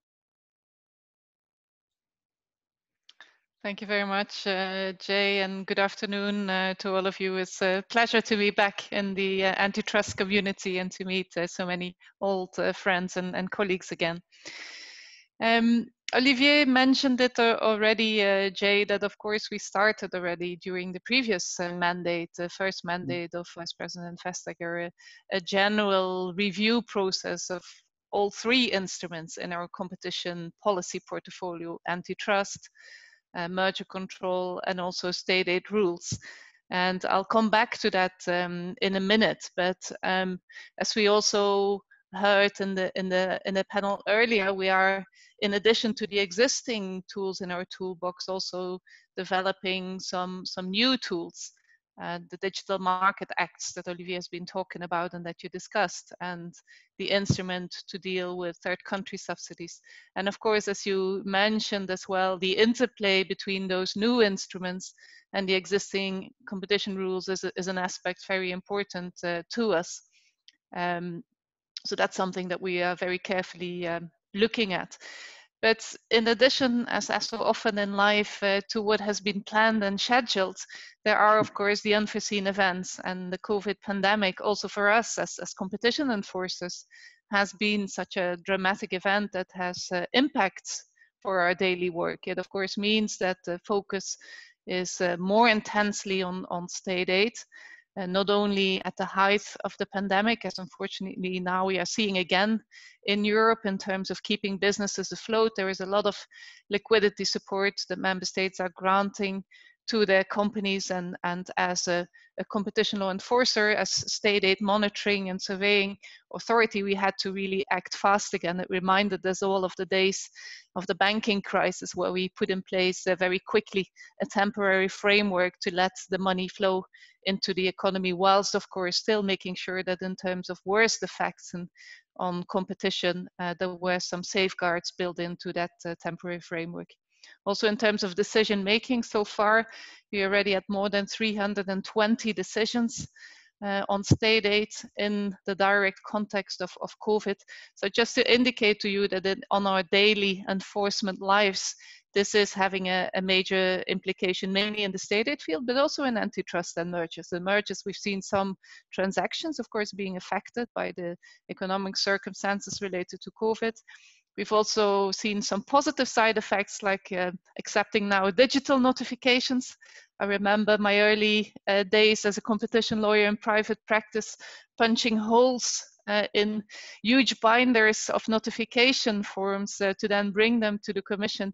I hope that those days are definitively gone now, and that this is an element to stick and to stay with us also when the pandemic goes over. In antitrust, Olivier mentioned it, we've had our first comfort letter in 20 years, directly related to pharmaceuticals, very much needed in the treatment of COVID patients.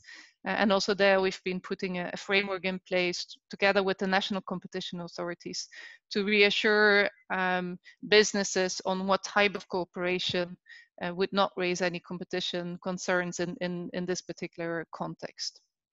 But back now to I think the core of this afternoon's session now, this updating, reviewing, evaluation of some of the bread and butter instruments in antitrust, notably the rules that exist for vertical and horizontal agreements and the guidance that exists on such agreements.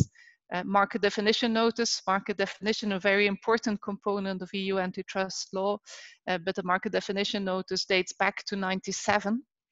And then of course also the evaluation of the merger control regulation. I won't go into feedback received on the public consultations on all of those instruments. We've indeed consulted extensively on those in the context of the evaluation, but I'll rather try to draw some read acrosses from these various processes. And I think a first clear read across is that stakeholders by and large confirm that the essence of competition rules, of the merger reg rules, is fundamentally sound. And that in today's time, we absolutely also need to preserve those essential principles of antitrust and merger control in today's global context, but in today's also economic context, to keep that focus on open and competitive markets as an objective of competition policy. A second, I think, read across is that stakeholders very much underline the importance of an objective enforcement strategy based on facts, based on economic analysis and sound economic theory, and based on clear legal principles enforced by an independent authority. So in the bigger scheme of things, in the political debate, especially in the aftermath of Siemens Armstrong, there have been some discussions about minister erlaubnis for merger control. But I think what we see when we consulted on our instruments is very strong messages not to go in that direction, but to keep the objectivity, the facts-based and the economic principle-based assessment and enforcement of competition rules.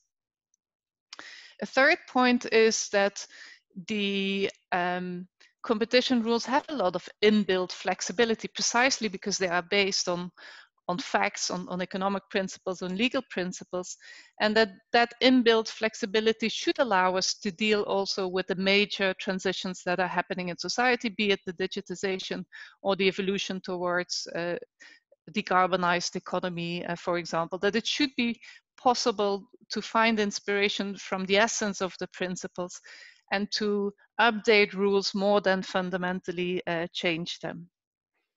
Now, that was the good news, so to say. There are, of course, also demands for us to change or to clarify the rules. And the demands, again, I would say, are threefold. In the first place, we hear a lot of demand for more clarity, more guidance on what the rules exactly imply. And this is something which, of course, comes from industry and from their advisors. We're very much aware that's now, into so many years after the adoption of Regulation 1, of course, the guidance that was stemming from the old exemption decisions has now become less relevant, and that in this world in which we are now, where only negative decisions are taken, so to say, only prohibition decisions, that there is an increased need for guidance to be provided. But it's certainly also a message that comes from the member states. Let's not forget that we are now 27 member states enforcing competition rules, not just by national competition authorities, but also by national courts. And also from that angle, we receive a lot of requests for more clarity, more guidance on the interpretation of the rules. Let me just take you one example on the market definition notice. There is a lot of demand for us to specify more clearly in the notice what exactly the role of market definition is in an overall competition assessment. Still also some old points come back, I would say, like on the horizontal block exemption regulations and the guidelines. There is still demand for more precision, clarity also on information sharing agreements, for example, and how to go about joint purchasing agreements. So a combination of I think, explaining the process of competition assessment and the role of market definition in there, but also still on some fairly traditional aspects, like how do you deal with joint purchasing agreements, with information sharing agreements, a lot of demand for more clarity. On top of that, of course, also a demand for updating. And here it's very clear that the digitalization and problems, antitrust enforcement in the digital sector has given rise to new issues, again, on market definition.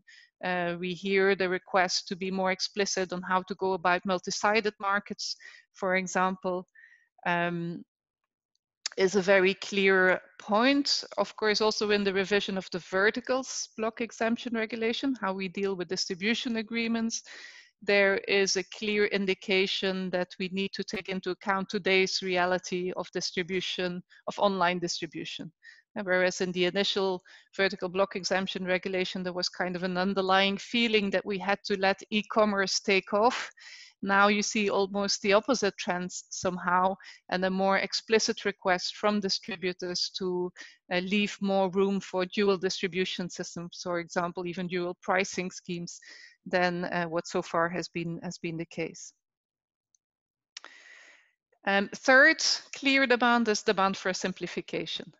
And of course, there are some trade-offs to be made between, on the one hand, giving more clarity, being more precise, on the other hand, trying to be more straightforward and clearer and simpler. But there is a clear demand for simplification. This is something which we hear a lot in the field of state aid. The fitness check has revealed a clear demand to be simpler in terms of our rules.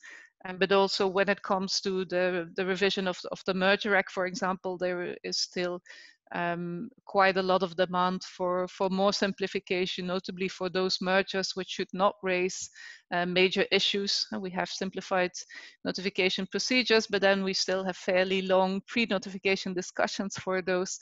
So we're certainly, as Vice President Vestager also announced, already looking into that further to see how we can there simplify things. Now, what to expect? I think we've well heard these various messages, the various demands. On some of the evaluation projects, we're still wrapping up, like on the horizontals, on the market definition notice. But soon we'll start the next phase of consultation, which is actually to consult you on concrete steps forward and even concrete drafts of updates for the various texts. And I think that's what 2021 will mostly be about, to try to consolidate the thinking of where we should be moving to, taking the time to discuss in detail also the text that we have in mind, with the aim then to, by 2022, adopt the new text. So I leave it to that in terms of introduction, but happy to take your questions as well. Thank you very much, Inge. That's a very impressive tour d'horizon. Before I move on to questions that I had for David and Carl, I wondered if either or both of them would like to ask you any follow-up questions or react to some of your comments, Inge. Well, I would say, Inge, you could have written my notes from, because when you talk about advisors and their clients wanting legal certainty, that's absolutely the bottom line, I think, for a lot of people. And I think what I would see is that clients who are actually in a way quite optimistic about some of the reforms that are on the table, in the sense that they see them as potentially increasing legal certainty and leading to simplification. I think I totally agree with some of your remarks there, that that's the name of the game for a lot of companies active in the EU. And I think it's the tools or the reforms which may, in their eyes, increase uncertainty, or at least sort of muddy the waters, that makes them nervous, and that's what takes their time when they're thinking about what they would like to see happen. So I think for me, the NCT really is something that I hear a lot about from clients, and they're very, very interested in that. And I just wonder, like, out of all the, taking into account what you said about COVID, things slowing down a little bit, but you pushing through with reforms in 2021, is there any sense that one or other reforms maybe will take a bit longer than expected? The NCT, for example, around which I think there's been an awful lot of reaction about whether it's really necessary. Is there an enforcement gap here? Is there any idea that some of these might be on a slightly different track to what you'd anticipated originally? No, I wouldn't say, David, thank you for the questions. I wouldn't say that there has been any slowdown so far, or any slowdown is foreseen for the next years because of COVID or other factors. Not at all. I think, of course, in terms of reaching out, we need to find new ways to do that. But as all of us, I think we're also succeeding in doing that, thanks to digital means and events such as these. So in that sense, I don't foresee any slowing down on any of the initiatives. On the contrary, for example, in the field of state aids, there is rather a question whether we could further speed up certain things like our environmental and energy aid guidelines, given that we are now also at EU level foreseeing a recovery package of 750 billion, of which we hope more than 30% goes into green targets, whether we shouldn't front load that revision even more than so far has been the case. On the new competition tool, you know that we consulted on that within the context of the digital agenda. And that's also the way we are looking at it right now, to see first and foremost which elements can be integrated into the Digital Markets Act. And that Olivier also touched upon earlier. The question is, based on our competition enforcement practice, what have we learned so far in terms of systemic problems of competition that are actually better targeted through a regulatory instrument. In the European context, that's of course not something new. It's something that we have done in the past. I remember when I was my early days in DG Competition, and we were trying to do roaming cases based on antitrust rules, to then leading to a roaming regulation. Likewise, I worked in the energy field before, where again the entire regulatory setup around unbundling, and I realized that that's a very scary word in this context, but I just wanted to give it to you as an example of how competition enforcement, and then also where you meet the limits of those, and it feeding then into a regulatory instrument, is something which is quite standard. And that's also what we are doing now with the Digital Market Act. Again, my reference to unbundling was purely in the context of the energy sector, so don't get me wrong on that one. Whether beyond that, in other sectors, there is still room for an additional tool like the new competition tool, is something which I think we'll have to further look at and develop in the second stage. But that's something which is not on the immediate plate for now, for the coming weeks at least. Thank you both. Carl, do you want to have any follow-up questions or comments for Inge? Yeah, no, just a comment. I'm always impressed, and actually, over the time I'm following competition policy developments, it seems like the agenda is getting longer and longer. I'm wondering whether that leads to a challenge in terms of having the discussions we have been used to in developing ideas, building some consensus on some of these issues, in particular when it comes to novel questions. I'm a little bit worried about the rush into some of these issues, not because I'm concerned about that there is some new things coming, but some of these discussions are important, and are important that they are done at the level before there is a proposal, rather than kind of moving this discussion to a stage after the proposal, given the important role the Commission plays in designing new tools. I'm wondering, whether at times you share these concerns or wish you had less on your list of things to do. But yeah, I'm overwhelmed. I'm just following mostly, the digital issues, and then thinking about all the other issues. And indeed, we have gotten quite sophisticated on some of these, and the discussions are no longer as easy, when you are weighing the nuances and try to build on the experience that's the result of using certain instruments for years. Mm. It's two different aspects for me in one question. Of course, there is a lot coming together right now. That's true.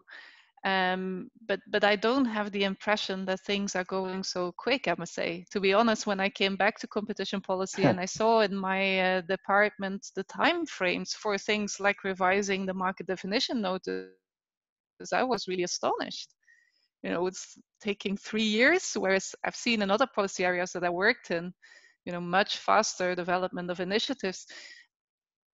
And my colleagues convinced me, precisely for the reasons that you mentioned, that it is important to take sufficient time and, do like not just an objective evaluation with all kind of consultations, but then also in the process going forward to adjust text, doing plenty of public consultations, much more than we do in any other area of European policy making. But that's important to do that, and to have this well-embedded collaborative process to come to the right instruments. Of course, on the Digital Market Act, on third country subsidies, we are not starting from scratch. And it's not that these initiatives popped up suddenly when this Commission took office. A lot of work has been done already under the previous mandate as well. I'm thinking about the high-level expert group issuing the report from a competition perspective. Also, our colleagues in Connect have been doing extensive work on this. So a lot of the preparatory work has been done, and of course, in the Commission tabling its proposals, it's not the end of the process yet. There's still negotiations also afterwards. So no, from my perspective, actually things go very slow in competition law when it comes to updating the legal instruments. It doesn't always feel like that every day, I must admit, but overall, I think when you look at the calendars, they're quite long. Yeah, on that, Inge, I had a follow-up question, if I may. You mentioned the market definition notice, the timetable for that, and I think you might say the same or similar about the Weber review, and even more so the HBER review. And of course, those are tied to the expiration of the existing block exemption regulations. So to some extent, it is what it is. But I guess I wonder whether the Commission would consider issuing some updated sort of piecemeal, if you like, interpretive guidance on particular issues like treatment of sustainability in horizontal and vertical that might be made available sooner rather than waiting to the conclusion of the Weber and HBER review processes. Yeah, that's a very good point, and we are certainly looking at that. And I think in a double way, because again, I think these horizontal instruments and guidelines are very important and probably the most important part of giving that general guidance, but they are not the only ones. And for example, in the context of sustainability agreements that you mentioned, we have indicated several times, Vice President Vestager has indicated several times that even on the basis of giving case-specific guidance, if the right project is brought to our attention, where sometimes we hear this message that there's a lot of uncertainty and that's preventing industry from concluding certain agreements. And when we then say, well, if you have the right project, by all means, come and talk to us. And we even willing to see whether there should be specific guidance given. With all of the possibilities that REG 1 offers, we're certainly willing to do that. And if we see that there are more pressing issues which can fairly easily and quickly be clarified through policy papers, as you mentioned, for example, in the context of verticals, then that's also something that we are looking at to see whether we shouldn't do some quick fixes in terms of removing what we see as misinterpretations emerging then also from national case practices or otherwise, or questions which are popping up very frequently and where we think there is a more straightforward answer that can already be given. Of course, that would always be then a non-paper DG Comp type of interpretation, pending then the full-fledged revision of the verticals or the horizontals where this can then be integrated. Yeah, that's very encouraging. Thank you. David, if I could turn over to you. You mentioned as one of the areas that you and clients are particularly interested in was the NCT. I wondered if there are any other specific areas that you get a lot of questions about, for example, in connection with some of the very specific topics that have come up in the Inception Impact Assessment on the Weber review, which was will be followed up soon with an even more specific consultation, but we already have some pretty granular indications of where the Commission is heading there. Yeah, sure. I mean, and I think it's a good place to start you with Weber. I mean, like I say, you know, it really comes down very often with clients to questions of what is it that's going to increase certainty for us and what's going to simplify processes for us, and as a result, of course, improve enforcement. And I think Weber is one of these areas that clients see as it's so important to them. I mean, so many of them spend a lot of time constantly actually self-assessing to make sure their distribution arrangements are in compliance with Weber and the vertical guidelines. And I think as a block exemption review comes along, they see the opportunities, you know, having spent the past 10 years or so, you know, applying, sort of complying with the rules and interpreting the guidelines themselves. They see the opportunity to have, you know, an even clearer set of guidelines, a revised block exemption that, you know, will increase legal certainty for them. So it's something that certainly, yes, you hear a lot about it from clients, and they're very focused on the Weber review, as they always are with block exemption reviews. I mean, based on the latest impact assessment, I guess you see that reforms may be focusing in, and I'm second guessing here, Inge is going to, you know, contradict me here, but reforms are focusing in on certain issues, you know, around equivalence of online, offline sales, MFNs, price parity clauses, perhaps looking at RPM as well. I think changes in these areas could actually be very welcome for clients, and in some cases, actually, I mean, I think simply could help codify Court of Justice jurisprudence, where there have been some important decisions over recent years, and I think that's probably a good thing. I would say one thing that I've been hearing recently, and I was trying to think, I mean, one of the examples I think that you see coming out of the impact assessment and the comments that people have had on the initial proposals, dual distribution, I think, is a good example of this. This is an area that traditionally, you know, in Europe, obviously has been dealt with effectively under the vertical guidelines.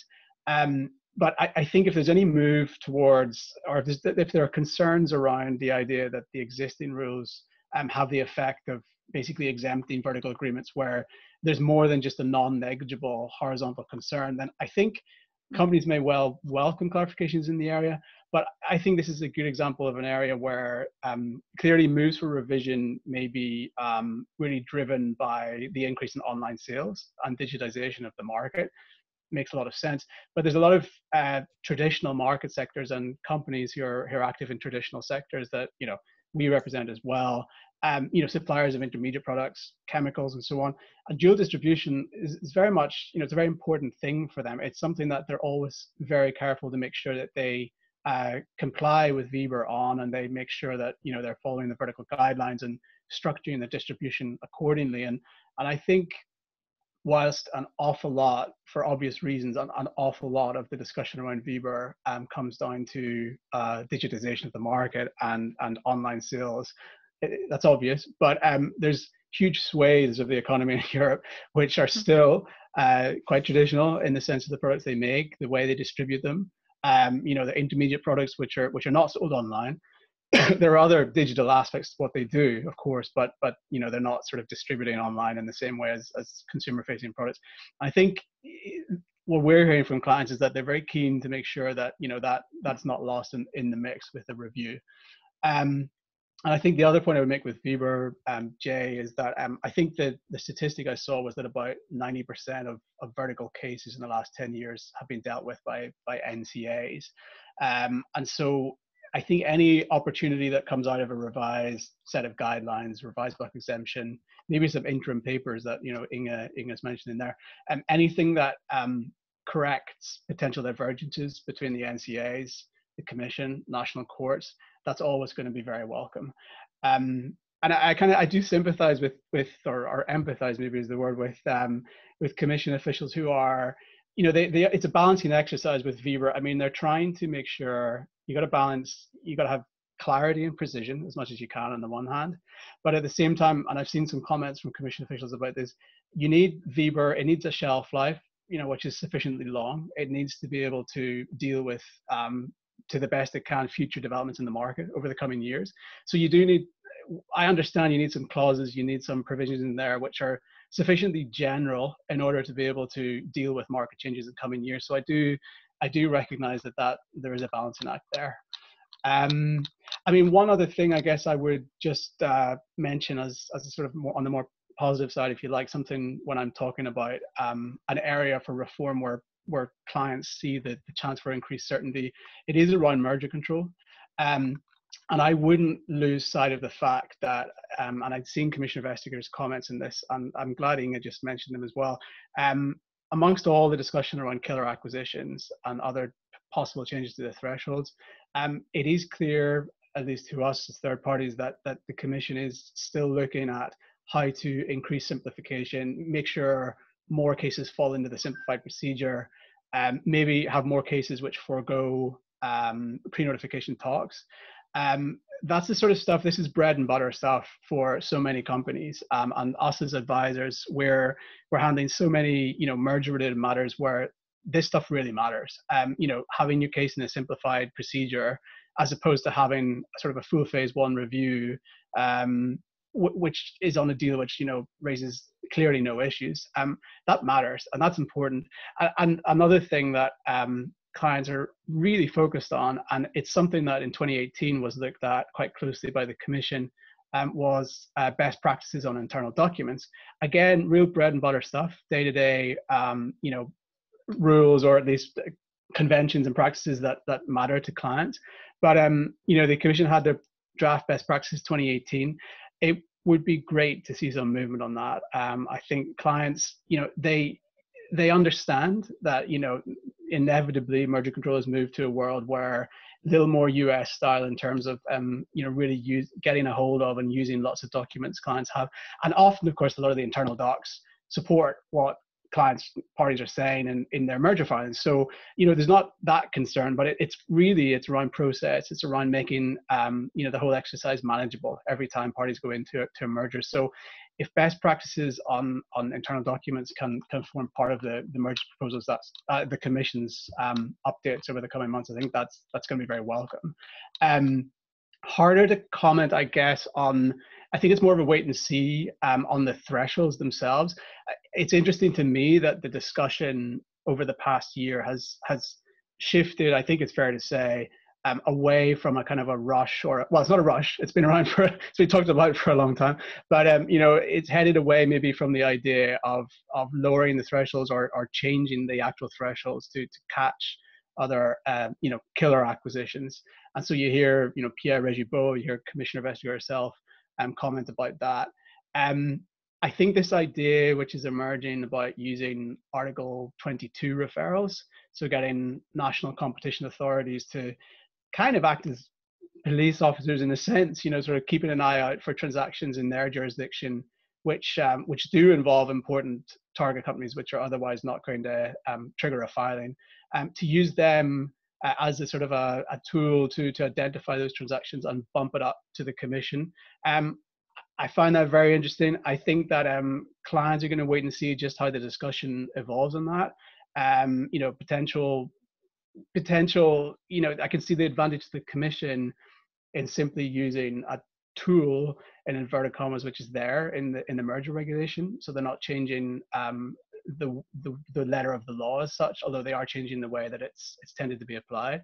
I can see the attraction of that, but I think, you know, what we want to see on that is real, genuine, you know, like not genuine, full consultation, any guidelines or any proposed shift in approach around Article 22 referrals. I think that would be very welcome. I know that the timeline on merger reforms is short. I know that now the proposals are due to, you know, be given to be issued and put out in more detail early 2021, and I would just, you know, be keen to see that there's good consultation on any shift, because the question around killer acquisitions and the question around you know, trying to make sure we're not missing any important digital pharma deals and so on. If you don't change the thresholds themselves, and you go for this approach of it's a bit more flexible, I guess, is the idea. So you use Article 22 referrals. The central question is still there. You know, which transactions are we trying to catch, and how do we make sure that we're, you know, we need to grapple with this question. How do we make sure we're not going to catch, you know, tens, maybe hundreds of probably not hundreds of deals, but how do we identify and best catch those deals? And I think that question's still there, even if, you know, there's not going to be a sort of formal legislative change and it's something more soft than that. So yeah, that's yeah. No, thank you, David. I'm conscious of time here. Inge, would you like to respond or comment on any of David's observations before we go to Carl? Yeah, certainly, and I think they're all very valid observations. Maybe on the last point on the killer acquisitions and Article 22 referrals. Of course, the idea is not to now lift to EU level a whole lot of you know, less significant transactions, and that's certainly not the idea. But the question is indeed whether we are missing anything with purely turnover-based thresholds, whether there are transactions that from a competition perspective are very significant and have a European impact, but that we are not catching because the value of the transaction or otherwise the impact on competition is not truly reflected through the turnover thresholds. Now, we've been looking into the idea, and some national competition authorities in Germany, Austria have been introducing transaction-based values in their thresholds, but that has a lot of downsides then as well, because if you put the value of the transaction then too low, you get a whole lot of additional notifications of cases that you're not necessarily should be looking at. So I agree with you that it will be important, of course, to create some legal certainty again. It's a buzzword, but it's very much a reality for businesses, I'm aware. We need to create somehow some predictability on what would be the type of referral request under Article 22 that we would be taking up. And of course, that will be about detailing what we would see as such competition relevant transactions where because of the turnover focused thresholds, we would otherwise not be having jurisdiction over them. And that's something I take your point on consultation. I'm sure there will be further points for discussion. We are discussing that in the first place, of course, also with the national competition authorities. But as soon as I think those discussions stabilize a bit and there is clearer view on that we're happy also to have a consultation with the business community and the legal community around those. In any event, as Vice President Vestager has said, the idea is that we issue such guidance on what we would be willing to accept as referrals well in advance of actually starting to apply it, so that there shouldn't be any surprises on that. On the verticals, I take the point that of course we are now looking at updating them to today's world of e-commerce, but that there is a lot of vertical transactions as well in traditional sectors. And I think as much as we are stress testing the existing rules and adjusting them to digital, we should do it the other way around to make sure as well that the new rules, as we'll develop them, that they also work in traditional sectors. And I think with the Inception Impact Assessment, you now get a pretty clear view on what are the topics that we are looking at. But if you think that we are missing any substantial points also from the perspective of traditional sectors, then by all means let us know in reaction to that public consultation. We are hearing, for example, in the context of again, sustainability agreements, so you know that we launched there the call for contributions. If I may make some last minute advertisement for that as well, because the deadline for submission expires on Friday. A call for contributions on how competition policy can support the Green Deal and the greening of our economy. It is true that traditionally we were thinking about that in the context of horizontals more than verticals, but we're hearing already some signals that actually there are some vertical aspects as well that we may want to look at, and that not only in the horizontals but also in the vertical block exemption regulation, this is something to be taken into account. So if there are any traditional industry aspects for verticals that we are missing with our Inception Impact Assessment, by all means, let us know. I think those were the 2 points that I'd like to make, but in general, I think I didn't hear you say anything that I disagreed with. So it's just to echo that those are all valid points and that they're well noted. Thank you, Inge. We are starting to wrap up towards the end of today's program. I wanted to turn with a final question to Carl. We've been discussing reform basically across the board: market definition, BEBR, HBR, merger reform, etc. Does it come as a surprise to you that the only area that we're not talking about significant reforms is Article 102 enforcement? What would you expect to see or like to see in as a reform in that area, Carl? No, it's indeed a great question to think about. Why not 102? Given all the shortcomings which had been flagged in the process and all the complaints that some of the tools under 102 are not sufficient, why not making a proposal how to reform 102? In all fairness, I mean, some of the projects Inge highlighted before, which are on the agenda, touch on 102, market definition notice in particular, is one of those projects. And if you ask any competition lawyer where these cases are decided, probably on the level of the market definition, or at least to some extent.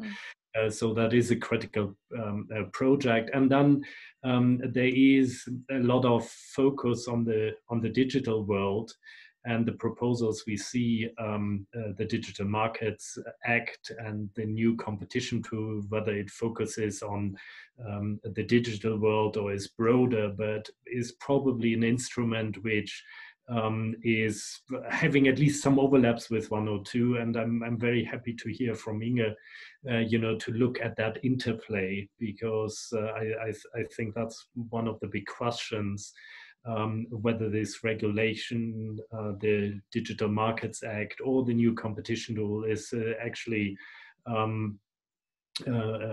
venturing into areas which are already covered by Article 102.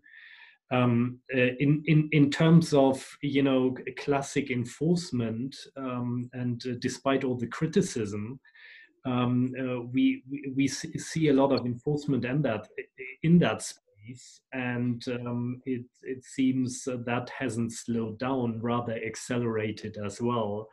And I think one of the past learnings on the enforcement side is that as we go through these proceedings, we also learn a lot for, you know, where there's room for improvement or room for reform.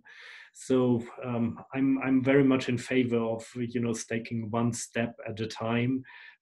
Let's see where the Digital Markets Act is landing, then look into the interaction with 102, and maybe, you know, at that stage we can see whether we need to broaden some of these tools, whether there are still existing gaps, whether there are areas outside the digital work where we need more enforcement or probably face similar issues, and what the learnings are from that, how we can, you know, move then to the next stage also in 102. So in a nutshell, I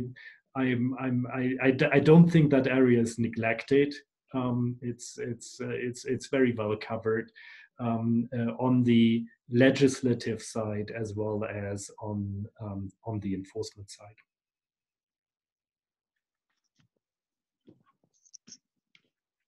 Thank you, Carl. Inge, do you want to react to any of Carl's observations as we're closing out? And I'd also like to give David an opportunity to share his thoughts on those comments. Yeah, I very much agree with what Carl said.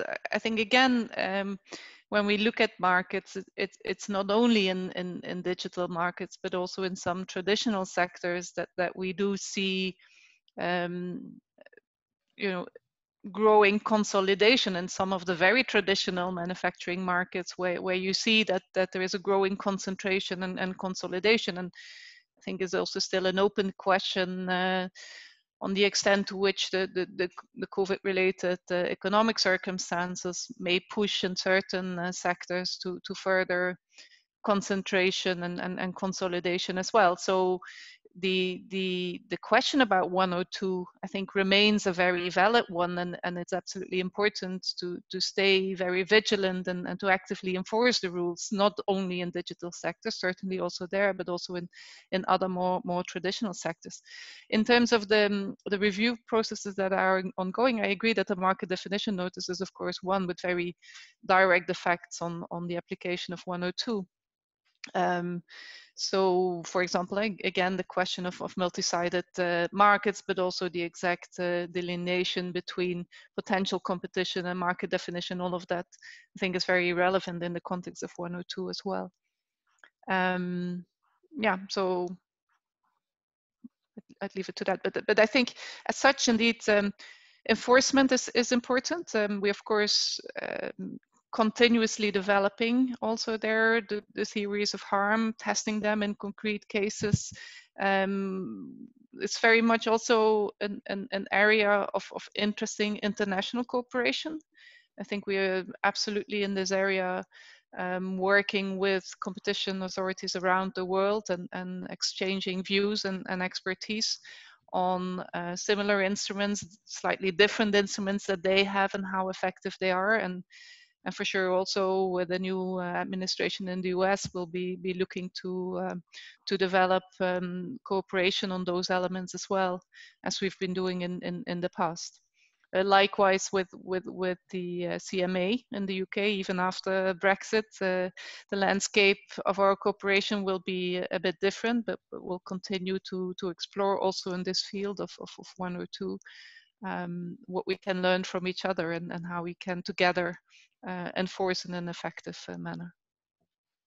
Yeah, I think your comment about traditional industries is very important. So much of the energy and the learning from the last 5 years of Article 102 enforcement has been taken into the DMA space, the gatekeeper platform definition and the list of do's and don'ts and so on. And that's all understandable and well and good, but we shouldn't lose sight of the possibility of read across in Article 1 and 2 enforcement in more traditional industries as well.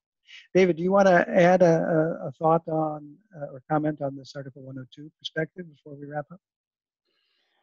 No, I mean, just something crosses my mind is, I mean, I totally agree with Carl's comments. And 102, of course, when a case reaches the Court of Justice, so an Article 102 case, it's usually a blockbuster judgment. I mean, Court of Justice judgments are always important, of course, but you know, when you have the likes of Intel, you have the likes of other major judgments coming down on different aspects of 102, they're massive in terms of the implications and the things that have to be thought through by everyone really in reacting to those, and that affects the commission and enforcement, but also, you know, all of us as advisors and companies and how to react to that. And I don't have an answer to this, but it just makes me think, you know, is that an important part of why there's not perhaps always the impetus, the real drive to be rushing out guidelines and new legislation on 102, because there's an awful lot to handle already in Court of Justice judgments, and I guess it's one part of the landscape. But the only other thing I was going to say super quickly is Inge, in response to your last point, I think that's also something that's really important to clients. You know, you have the incoming Biden administration in the US, you have Brexit.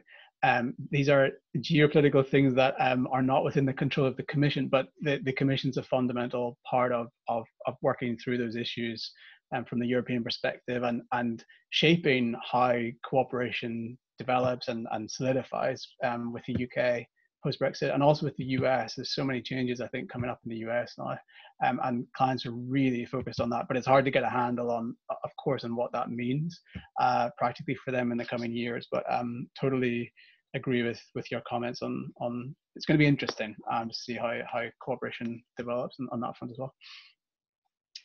Well, on that note, I want to thank Inge and David and Carl, and I've been tasked with by the organizers of the conference with offering a few closing remarks, and we only have 2 minutes to do that. But I think maybe this last exchange is very emblematic of the central role that antitrust reform and the EU in particular is playing globally in the political context, in the regulatory context. Picking up on Professor Bradford's comments and Olivier's comments, we're really seeing interconnectedness in our world, and our traditional small antitrust world has gotten a lot bigger, and I think that makes it more interesting for all of us. So thank you all, everyone, for joining us today. Sorry not to be seeing you all at the AmCham offices for a drink, but hopefully we will reconvene in person next year. Thank you again. Thanks.